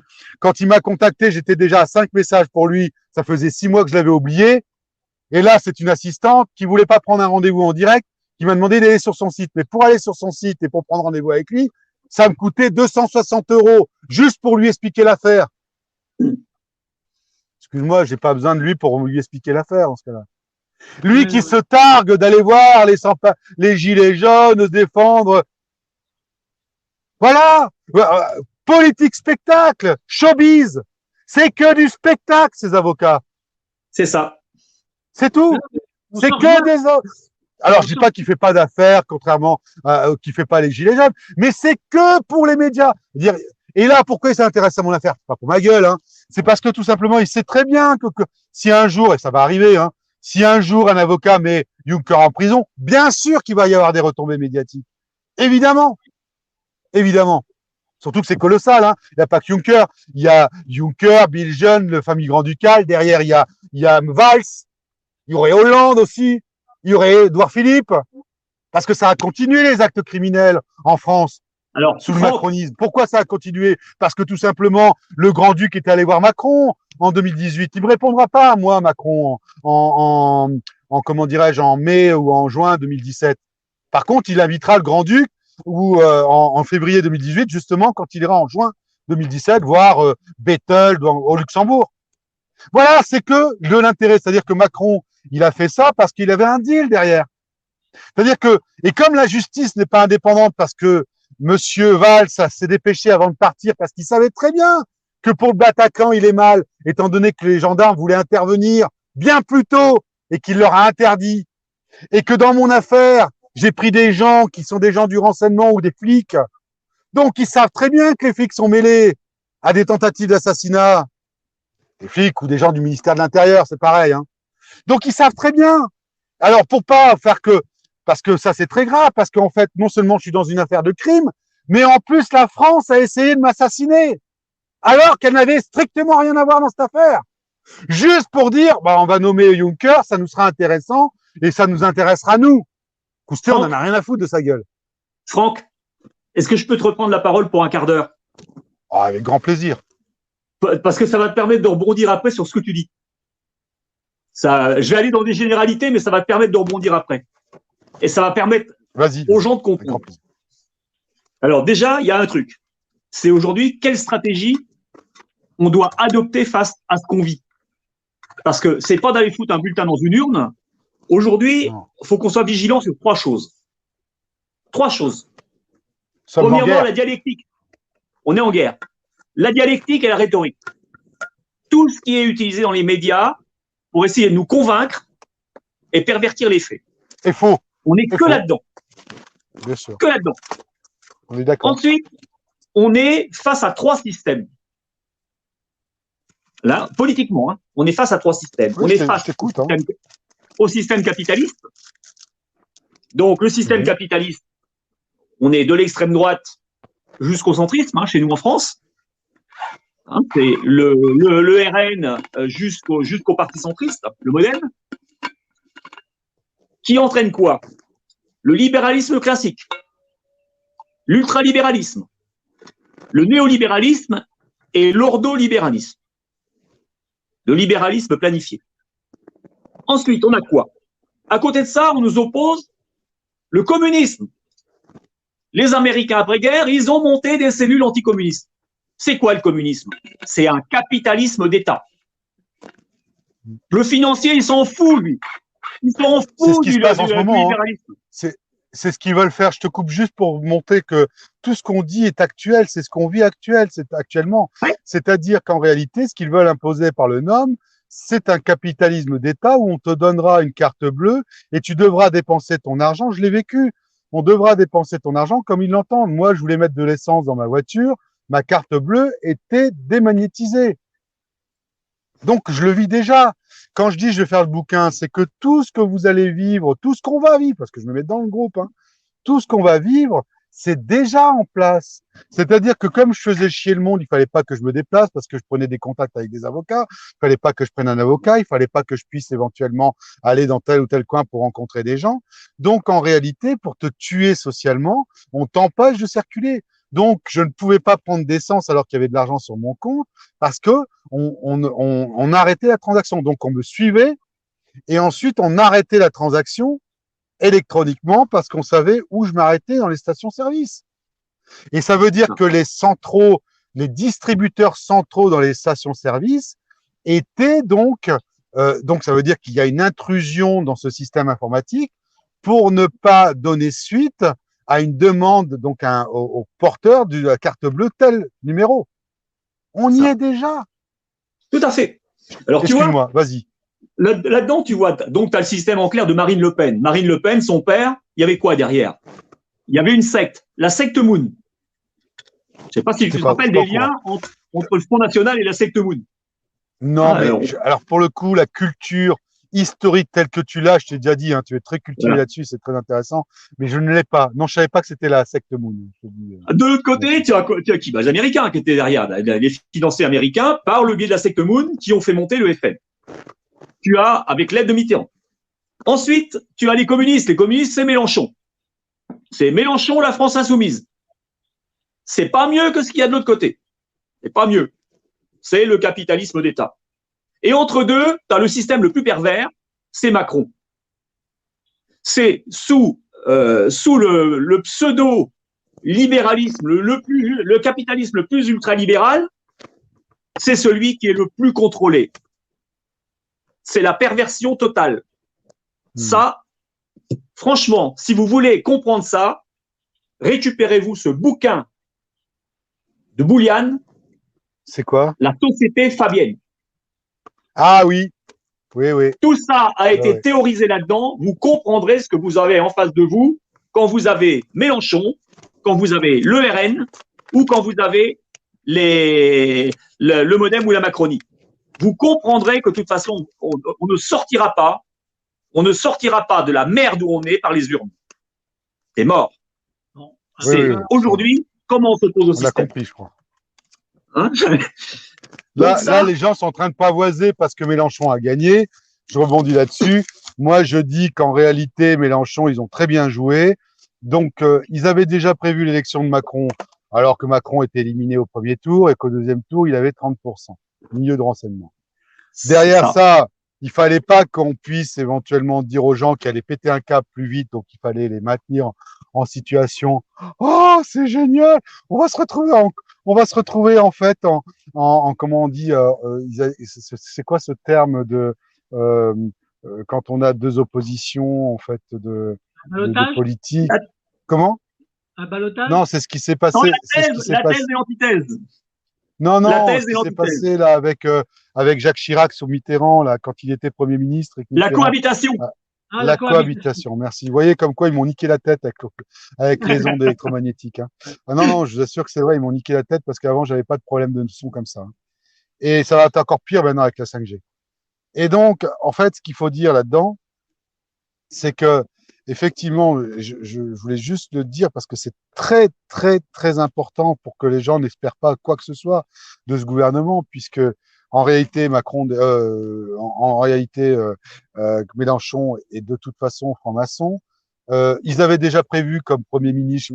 Comment tu veux prévoir un Premier ministre comme Mélenchon tu sors d'une élection. On sait très bien qu'à toutes les élections, quand c'est vraiment une vraie victoire du gars qui a gagné donc l'élection présidentielle, il a une majorité toujours, il a toujours une majorité absolue de sièges.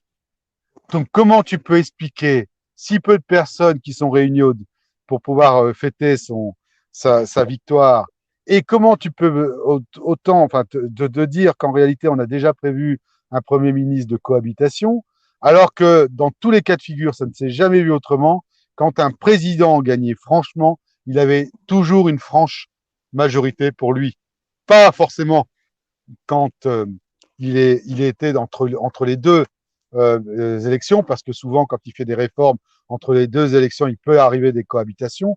Mais quand il est élu comme président, évidemment qu'il a une élection franche et majoritaire. Ça veut dire que, dans un premier temps, bien, Seattle, Dominion, Smartmatic, peu importe le logiciel, ils ont bien sûr, trafiqué les bancs, ils ont traficoté les votes. Dans un deuxième temps, d'ailleurs, Blanquer, il veut se... Dans un deuxième temps, ils ont quand même un peu traficoté. Et je pense que c'était un peu la tête du client, mais il fallait que Mélenchon puisse passer. Pourquoi? Parce que ça a apaisé les gens. Parce que si Macron passait au premier tour donc de cette élection en tant que majoritaire, là, ça pétait tout de suite.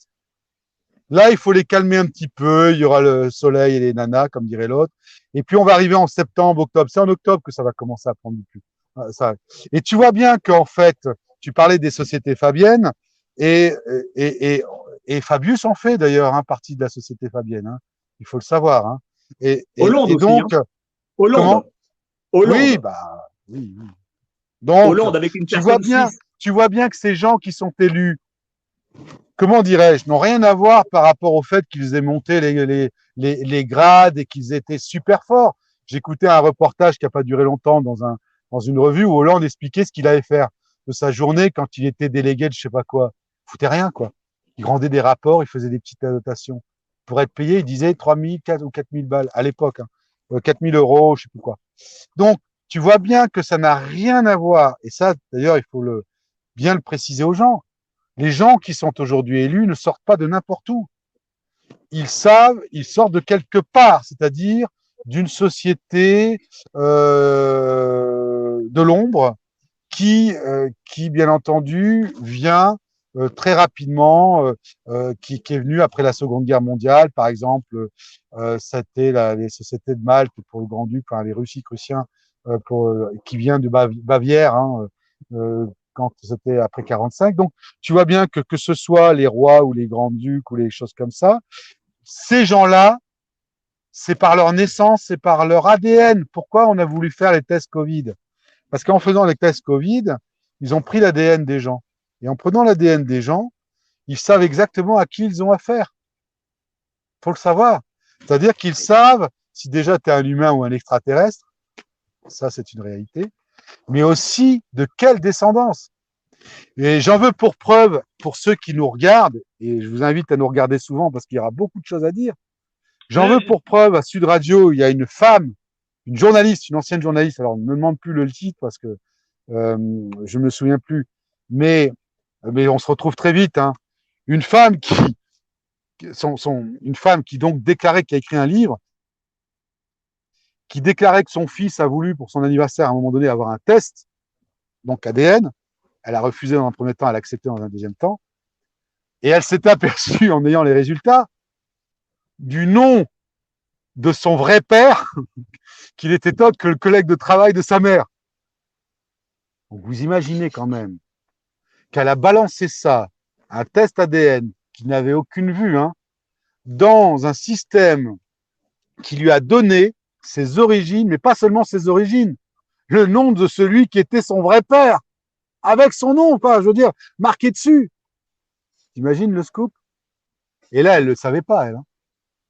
Bon, alors j'ai rebondi. Donc voilà, voilà où nous en sommes. C'est-à-dire que, je vais juste terminer pour te laisser la parole quand il le faut, mais juste pour dire que tout ce qui se passe au niveau de ces hommes incapables, ils sont incapables parce qu'on leur demande d'être incapables, mais ils suivent un plan depuis des dizaines et des centaines d'années et ils ne viennent pas de nulle part. S'ils ont été élus officiellement, c'est qu'on les a pris, on les a choisis parce qu'ils appartenaient à des vieilles sociétés ou des vieilles personnes, enfin des vieilles loges, des vieux trucs. Et il faut toujours se poser, que ce soit sur Sarko, Hollande, je savais pas qu'il faisait partie d'une société fabienne, mais ça ne m'étonne pas. Et c'était simplement, je recherchais d'où il venait, parce que je veux dire, un incapable aussi médiocre ne peut pas venir comme ça de nulle part. Il peut pas être élu président en disant on va le mettre président. Non, ils sont choisis en fonction, il faut le comprendre, en fonction de leur ADN. Et ni plus ni moins, et pas en fonction de leurs compétences ou de leur gradation dans leur loge ou dans la gradation de leur comment dirais-je de leur parti politique. Voilà, je vais me taire. Bon. Tous leurs ancêtres étaient fascistes. Alors, attends, Michel, je vais te donner un ordre parce que oui. Il nous reste que 7 minutes, d'accord? Et je suis obligé de vous réinviter parce que là, on va partir sur encore au moins 2 heures ou 3 heures et je peux pas, d'accord? Donc, allez, 7 minutes, on y go. Voilà, mais tu parleras des livres dont tu voulais faire la promotion, voilà. D'accord? T'inquiète. Non, mais pour rebondir sur ce que disait. Désolé si j'ai trop parti. Non, t'inquiète. Non. Tout ce que tu dis, je le valide. Et je vais expliquer. Tout par des croisades. Les croisades, les gens qui ont fait le business des croisades, qui sont venus, les sociétés génoises et autres, qui ont été dans le transport maritime et autres, ils ont rebondi après dans le commerce triangulaire, le commerce des esclaves. Ensuite, ça a été l'esclavage. Après l'esclavage, ça a été quoi? Ça a été le capitalisme industriel. C'est la modernisation qui a fait que ces gens-là, qui étaient des esclavagistes, sont devenus des capitaines d'industrie. La machine à vapeur, le métier à tisser. Ensuite, c'est là où tout s'est joué, tout. L'ingénierie sociale. Darwin, Freud, Bernays. Bernays, c'est le penseur du nazisme. Derrière ces gens-là, tu avais des financiers anglais et américains. Tu avais l'école de Francfort pour l'Allemagne, tu avais le Tavistock Clinic pour Londres, et tu avais la New School pour les États-Unis. C'est Bernays qui a construit la pensée du nazisme quand il a écrit son bouquin Propaganda. Ce sont les financiers anglais et américains qui ont porté Hitler au pouvoir. Ce sont les mêmes qui ont formé l'Europe. L'Europe que nous connaissons, c'est une Europe nazie. La guerre a été une aubaine pour tous les industriels et pour le patronat qui a collaboré avec les nazis. La finance et les services secrets, c'est eux qui, avec l'OSS, l'ancienne CIA, ont utilisé les nazis, qui n'étaient rien d'autre que des fascistes, pour monter des cellules clandestines en Europe. Dans tous les pays européens, comme ça se passe aujourd'hui en Ukraine, on a des cellules nazies dormantes. Tous les partis démocrates chrétiens, que ce soit l'Italie, Franck, que ce soit l'Allemagne, hein, le parti démocrate italien, il a été financé avec le Vatican, avec le Banco Ambrosiano, hein, et avec l'aide de la criminalité. Si tu vois la CDU en Allemagne, le parti de Madame Merkel, hein, ça a commencé avec Konrad Adenauer. La CDU a été financée par tout simplement l'argent spolié des nazis à l'aide du réseau Octogon, et c'est ce qui a financé le Parti démocrate chrétien allemand. Nous avons aujourd'hui une Europe nazie. D'ailleurs, on s'y est pas trompé, à la sortie de la guerre, qui est-ce qu'on a mis comme président de la Commission européenne? Walter Hallstein. Aujourd'hui, on a Madame Ursula von der Leyen. Quand tu fais la généalogie de Madame von der Leyen, tu retrouves la famille des Américains Latson, qui étaient qui? Des esclavagistes en Caroline du Sud. Des plantations de coton et 200 esclaves. C'était ça les origines de Madame von der Leyen. Cette personne, quand il y a eu la bande à Bader, et ça je pourrais en parler parce que moi je suis ami avec quelqu'un qui faisait partie de la bande à Bader, Hans Joachim Klein, qui habite à quelques kilomètres de chez moi. Hein, et quand il y a eu soi-disant le projet de s'en prendre à von der Leyen, hein, et s'est réfugié sous le nom de Rosa Latson, hein, en Angleterre. mais ses parents étaient esclavagistes. Ils étaient en Caroline du Sud. C'est des gens qui étaient impliqués dans la guerre de sécession. C'est là des gens qui étaient impliqués avec le Ku Klux Klan. Donc, qu'est-ce qu'on a fait à la sortie de la guerre? On a mis un nazi à la tête de l'ONU, Kurt Waldheim, et on en a mis un autre à l'OTAN, ça a été Adolf Hitler. L'Europe que nous connaissons aujourd'hui est une Europe nazie. Alors, toi, ton affaire, Juncker, tu as bien vu que Juncker était trempé dans des affaires avec des cellules anticommunistes. Le SREL au Luxembourg. Oui, alors justement, là-dessus, on peut rebondir aussi. C'est-à-dire qu'il y a eu plusieurs affaires, il y a eu Baumler, il y a eu le SREL, il y a pas mal de choses. Voilà. Derrière, si tu veux, ce qu'on peut dire, c'est que, sans déflorer le sujet, ce sont des cellules, ce qu'on appelle les cellules stay behind oui. De l'OTAN. Hein. Et en fait, ce qu'on peut dire également derrière, c'est que Juncker, alors là, si tu veux, je ne voudrais pas non plus trahir un secret, mais beaucoup de journalistes se posaient, d'ailleurs un Allemand, des journalistes anglais, cherchent une preuve comme quoi la famille Juncker serait liée également à ça. Donc, ce qui est aujourd'hui certain, en tout cas ce qui est un peu prouvable, c'est que Friesing, donc la famille du côté de sa femme, le fameux procureur d'État qui n'a rien fait, enfin qui a tout pris mais qui n'a rien donné.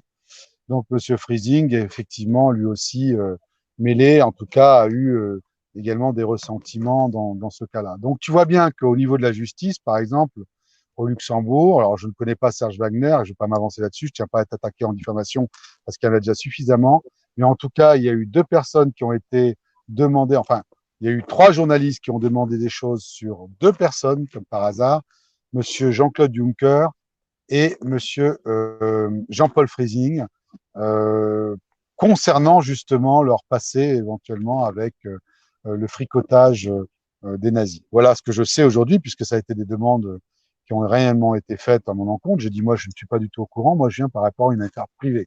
Mais en tout cas, Monsieur Juncker, parce que il n'y a pas que lui qui le dit, toi non plus, il n'y a pas que toi. C'est-à-dire qu'aujourd'hui, il y a Philippe de Villiers qui a écrit un bouquin. Il est allé dans une bibliothèque aux États-Unis où tout est su, comme quoi l'Europe est créée par des nazis, a été créée par des nazis. Et il a fait son bouquin là-dessus, d'ailleurs, qui a fait beaucoup de vues et on le voit également en parler sur Sud Radio. Je l'ai vu moi autre part, je l'ai vu dans un séminaire catholique d'ailleurs, je crois, il avait, enfin, je l'ai vu par YouTube, mais je veux dire dans un séminaire plutôt de croyants, enfin, bon, bref. Et on voit bien qu'en fait, en fait, c'est le pire du pire, c'est-à-dire que on rend les gens tellement cons à la consommation, tellement cons avec les pubs à la con, avec les trucs, enfin, insoutenables, quoi. Ça casse pas 3 pattes à un canard.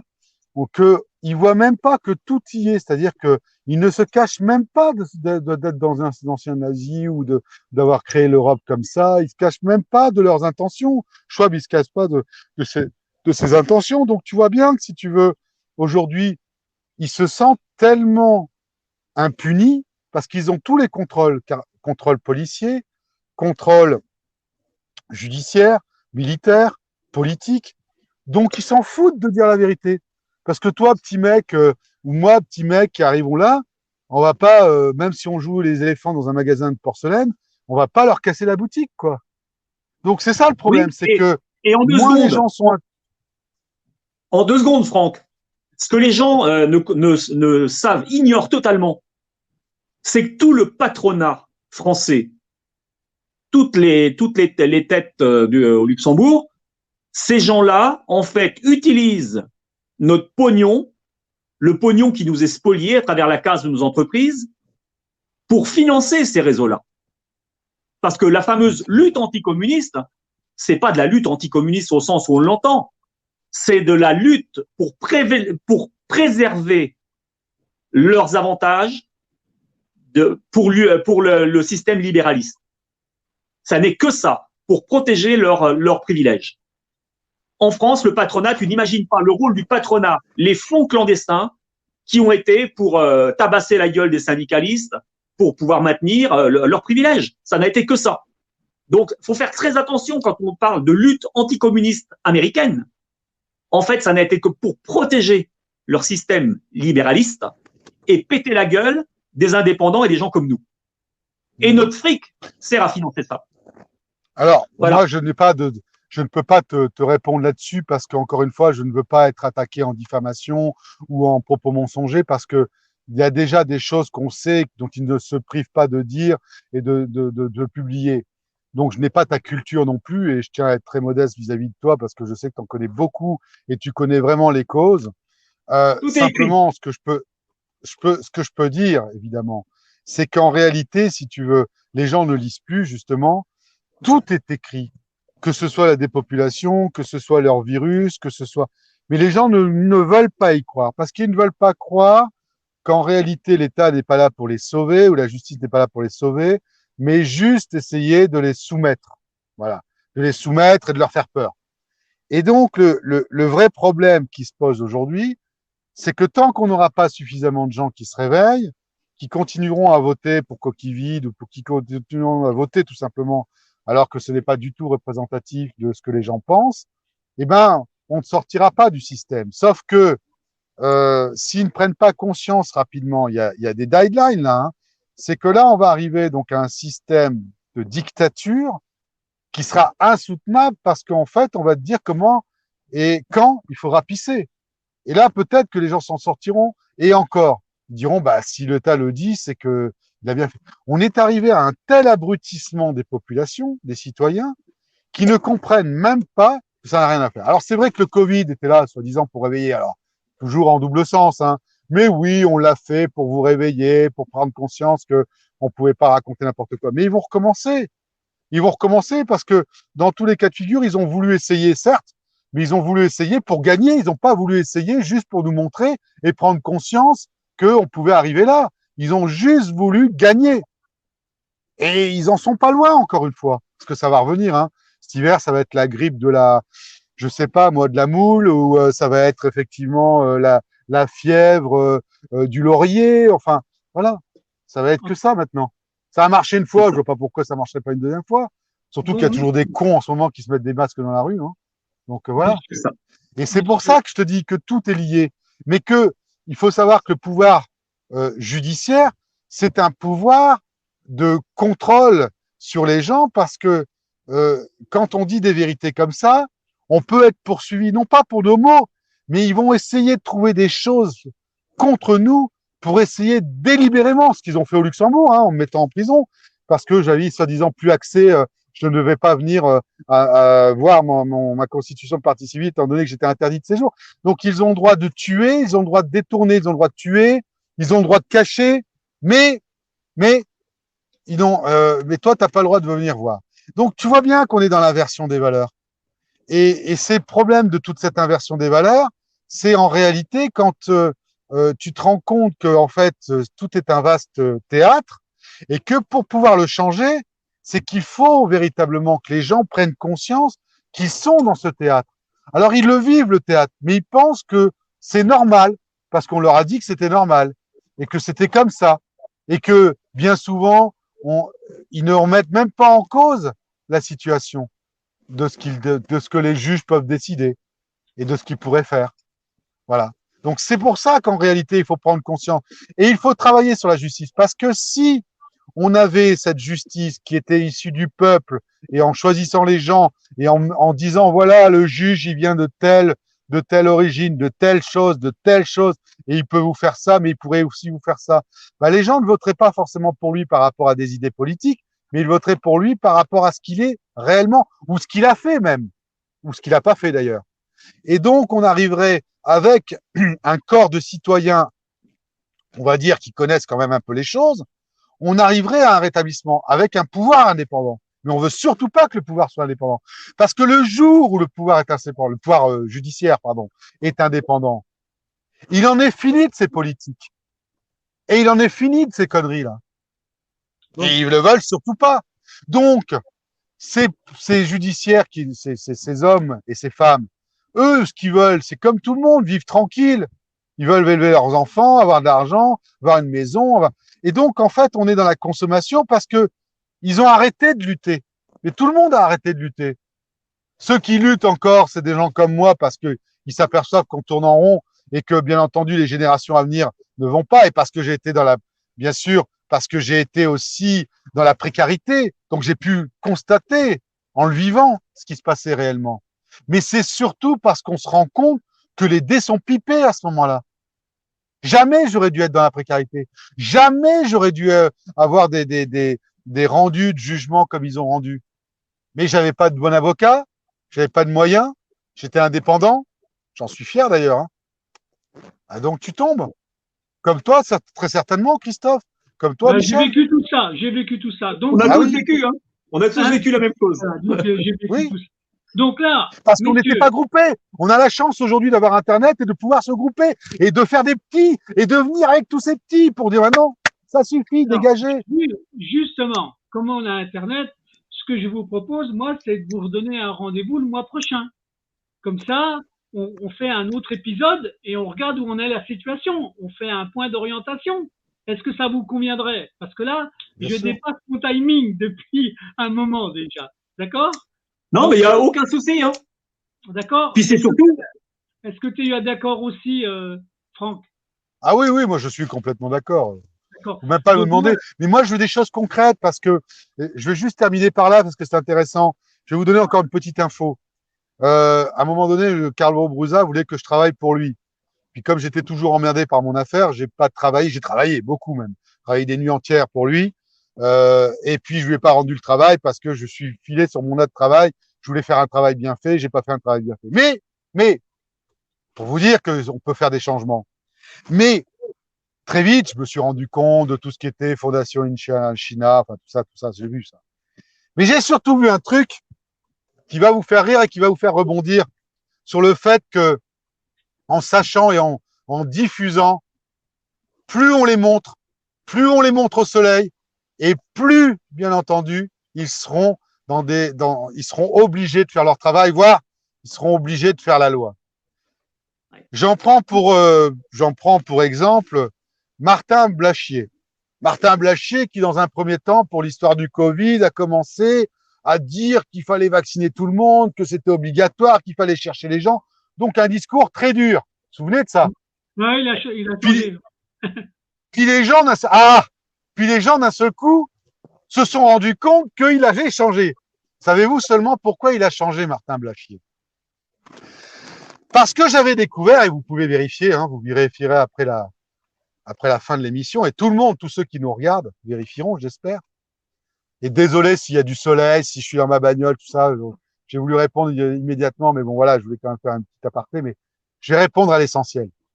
Martin Blachier a changé parce que, dans le cadre de mes recherches, j'ai récupéré une information très importante. Et vous allez comprendre. Ce fameux Martin Blachier a racheté une société en liquidation le 28 février 2020. Ça vous dit rien, ça? 15 jours avant que Macron décide de faire le confinement. Alors, pourquoi il a racheté une société en déconfiture? Parce qu'il a eu une information comme quoi il ne pouvait pas facturer sur sa société d'analyse, voilà. Hein. Donc, il fallait une société de communication. Vous regarderez. Elle s'appelle Digimed. D-I-G-I-M-E-D. Digimed a été racheté d'une société en liquidation le 28 février 2020, 15 jours avant le confinement, parce que M. Blachier avait déjà l'intention de facturer.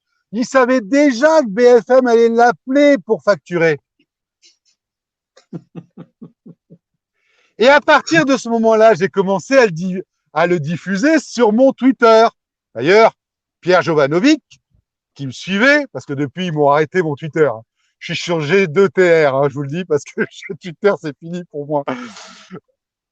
Et donc, quand il a commencé à ouvrir sa grande gueule, Martin Blachier, je lui ai renvoyé le mail avec sa constitution. Pourquoi avez-vous constitué? D'ailleurs, je pense que derrière, il y avait des trolls avec les services de police qui ont dû se rendre compte que Blachier avait acheté une société en liquidation, une société de communication, pour pouvoir facturer ses allées et venues chez BFM TV. Quand il s'en est rendu compte, il a tout arrêté. Il a arrêté non tellement sa société, mais il a arrêté de dire des conneries parce qu'il savait très bien que là, ça allait aller au pénal. Ça voulait dire qu'il savait très bien qu'on allait organiser un confinement, qu'on allait organiser une peur, qu'on allait organiser. Donc, il était complice de crimes contre l'humanité. Bon. Voilà. Je vous donne encore une info. Vous vérifiez, hein, il n'y a aucun souci. Bon, bah alors. Et quand il s'était rendu compte que je m'étais rendu compte de ça, hop, terminé, plus rien. Bon, alors. Ça, mon tweet avait fait, je sais plus si c'est 4 000 ou 40 000 vues en très peu de temps parce qu'après, on m'a rayé avec mon Twitter. Voilà. Bon. Écoutez, messieurs. Donc, je termine juste, excusez-moi, rebondissement pour dire juste, mettez-les tous en lumière. Et ils sont cuits. Tous en lumière et ils sont foutus. On va le faire. C'est le travail qui est en train d'être fait par beaucoup de gens. Moi, je suis un petit colibri qui fait sa part, mais croyez-moi, il y a plein d'autres petits colibris qui se sont mis à l'ouvrage. D'accord ? Il faut se grouper, il faut inviter tout le monde, il faut qu'on soit 15 à la fin. 15 à raconter ses affaires, 15 à raconter d'où vient telle personne, d'où vient cette personne, ce qu'il a dit, ce qu'il a fait, pourquoi il est là. Alors, 15 à la fin. Et un site avec tous les gens, qui soit un site de référence pour que les gens, quand ils saisissent la justice, est-ce que ce procureur ou est-ce que ce juge, quel est son passé, quel est son cursus, qu'est-ce qu'il a fait comme décision qui est tout à fait contestable. Voilà ce qu'il faut faire. Ça va finir par se mettre en place. En tout cas, j'en ai la certitude. D'accord ? On se dit à bientôt, messieurs, ou pas ? Avec grand plaisir. Ouais. Okay. Merci, avec grand plaisir. Merci, bonne soirée à tous. Désolé de mon retard, désolé de parler comme ça, mais bon. Les gens auront l'occasion d'avoir une heure. Au moins, c'est du nature. C'est du nature. Remarque, on avait vu Charles Gave dernièrement qui est allé pisser pendant son émission. Alors, bon, moi, j'arrive comme ça, entre deux. J'avais un rendez-vous très important et après, j'ai pas pu me connecter pendant plus d'une demi-heure. Voilà. Et le fait exprès, ça va bien un moment, mais bon, voilà. Hein. Ça ira mieux pour le prochain rendez-vous. Je vous salue. J'espère aussi. Salut les jeunes. À bientôt, bonne soirée. À bientôt, au revoir.